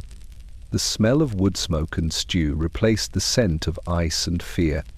One evening, you walked to the top of the ridge as the last light bled out of the sky. The sun was low, burning the snowbanks gold. From there, you could see everything the storm had touched, the long silver threads of rivers, the fields lying flattened and white, the black veins of road winding back toward the towns. It looked scarred, but alive. The mountains didn't mourn, they didn't celebrate, they simply endured the way they always had. You realized then why people here stayed, despite the floods, the winters, the hard years. The land didn't just hold them, it forged them. The same wind that could tear down barns also taught patience. The same cold that killed crops made hands tougher and hearts quieter. As dusk deepened, a fox crossed the ridge below, leaving prints that glowed faintly in the snow. You stood there a long time, watching the world breathe again, feeling both smaller and stronger for having survived within it. The Appalachians would remember not with monuments or plaques, but in the way their people carried on, building, mending, singing, enduring. And as the stars emerged above the darkened peaks, the wind rose once more, softer now, almost gentle, carrying with it the oldest truth the mountains knew. You cannot break what refuses to stop living. By the 28th day, the men of science had come. They arrived in long black cars and government trucks, their collars stiff, their briefcases snapping open like mouths hungry for explanation. The storm that had buried the mountains had now become a question one the nation demanded an answer for. They set up their instruments in the schoolhouse, its blackboard still covered in children's chalk drawings of snowmen and angels. Now it served as headquarters for the curious and the shaken. Thermometers lined the windowsills. Barographs traced inked loops of pressure that dove so low they seemed impossible. Maps spread across tables like the skin of the country itself, streaked with pencil marks, arrows, and the pale circles of the impossible. You were there when one of them spoke to the crowd. His voice trembled with awe more than fear. It wasn't just a storm, he said, it was a collision. The Arctic met the Atlantic over these mountains, two titans locked in place. You weren't just caught in weather, you were caught between worlds. People nodded but said nothing. Science could name what happened, but it could not measure what it meant. In the back of the room, a young meteorologist hunched over a radio transmitter, replaying the recordings from the week of the blizzard. You could hear them faintly, the rising panic in the voices of forecasters, the endless repetition of warnings that came too late. Low pressure dropping, temperature falling. Please stay inside. The static afterward was the sound of helplessness given form. The scientists asked for memories. They interviewed farmers, miners, teachers, anyone who could describe how the air had changed before the snow fell. Some remembered a strange stillness, some recalled a sky that glowed faintly green before the clouds rolled in. Others, like you, just said it felt heavy, like the earth itself was holding its breath. They listened, nodded, took notes. But when the pencils stopped moving, the room was silent again. What could they record of fear, or of the strange beauty that came when everything froze? There was no scale for that. By evening, they'd drafted their report. It spoke of barometric collapse, of record-breaking cold, of a perfect atmospheric alignment. The words sounded clinical, clean, like trying to describe a prayer with numbers. When the officials packed their maps and instruments and left, the valley returned to its rhythm. The scientists would go back to their cities, and their work would live on in archives and weather charts. But here, the storm lived differently in scar tissue and memory, in stories passed over fences and down through families. A few weeks later, the report reached Washington. Its conclusion was simple, unprecedented and unrepeatable. But you knew better. Storms, like history, never truly end. They change form, waiting for another collision, another reckoning. That night, you listened to the wind rise again across the ridges. It wasn't angry now, just restless. The weather had been explained, but the mountains, as always, kept their own secrets. By the 29th day, the storm had become a story one told by people who had nothing in common except that they had survived it. The miners, the farmers, the merchants, the soldiers all spoke the same new language, a vocabulary built from ice and endurance. Across the valleys, the cold had done what decades of division could not. It had bound strangers together. You could see it in the way people moved now, slower but closer. When someone fell, 3 others reached down to lift them. When a door opened, it stayed open. Bread passed easily from one hand to another, no questions asked. The blizzard had stripped away the lines that once divided the rich hilltops from the poor hollows, the city from the countryside. For once, everyone had stood beneath the same grey sky, at the mercy of the same merciless wind. In the town square, the flagpole leaned at an angle, its metal scarred by frost. Someone had tied a length of fabric to it, not a flag, just a quilt patch, stitched with scraps of color from different homes. A woman from the church said it had been her idea. If the storm took everything, let this stand for what we gave back. By afternoon, others brought their own pieces. Plaid, denim, lace, burlap stitched together in quiet ceremony until the whole pole shimmered with a patchwork of lives. Down at the depot, the National Guardsmen who had dug through the worst drifts now worked beside locals, repairing bridges and clearing rails. They slept in the same rooms, ate at the same tables. One soldier from Kentucky played his fiddle in the evenings, his music curling through the cold air like smoke. When he stopped, no one clapped, they simply sat there, heads bowed, letting the sound linger. Letters began to arrive from far away, New York, Chicago, even London, full of condolences and awe. Donations followed, crates of food, blankets, books. One child from Kansas sent a hand-drawn map, covered in crayon suns, and wrote, "To help melt your snow." The newspaper printed it on the front page. People pinned copies to their walls, a symbol of how far compassion could travel through frost. At night, when the townsfolk gathered at the schoolhouse, they didn't talk about tragedy anymore.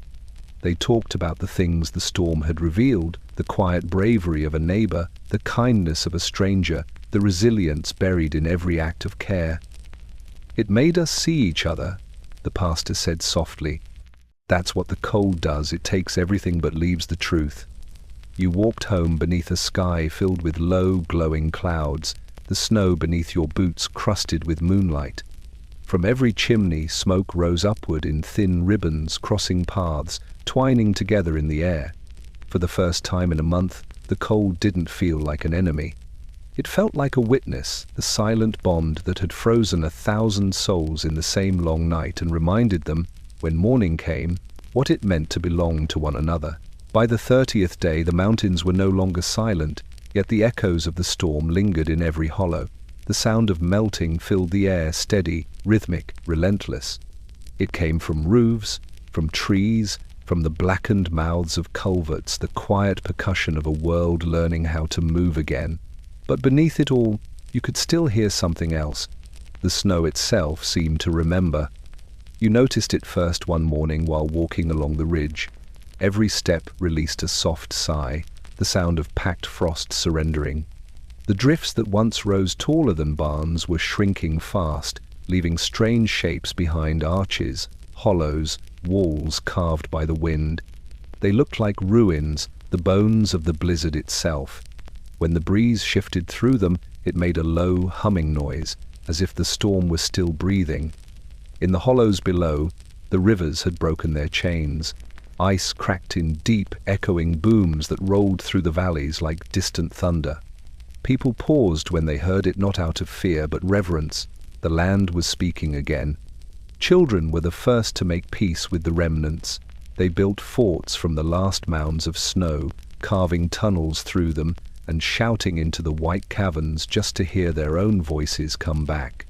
Their laughter mingled with the echoes, bright and fragile, proof that sound could be reborn in a place that had known so much stillness. At night, when the temperature dropped and frost reformed, the world seemed to rewind. Windows fogged with delicate fern patterns, the ground hardened again beneath your boots. You'd stand outside sometimes, listening to the chorus of small noises, ice creaking on tree limbs, water dripping from eaves, the faint crackle of distant fires. Together they made a rhythm you hadn't noticed before, a music the storm had left behind. Some said they could still hear the blizzard's voice in the wind that swept down from the high passes, faint murmurs like prayers or warnings. You didn't dismiss it. After all, weather had always been the language of these mountains. Perhaps the snow simply carried memories longer than men did. The newspapers were already calling it history. Reporters wrote about data and destruction, about loss and heroism, but those who had lived through it spoke differently. Their stories weren't loud. They began in whispers over fences, in kitchens, at supper tables passed like heirlooms. Each retelling softened the edges, but the heart remained the same. The snow came, it took, and we endured.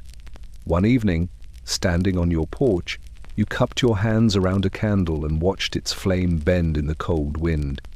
The last of the snow glittered in the fading light, each flake catching the glow for a heartbeat before dissolving into air.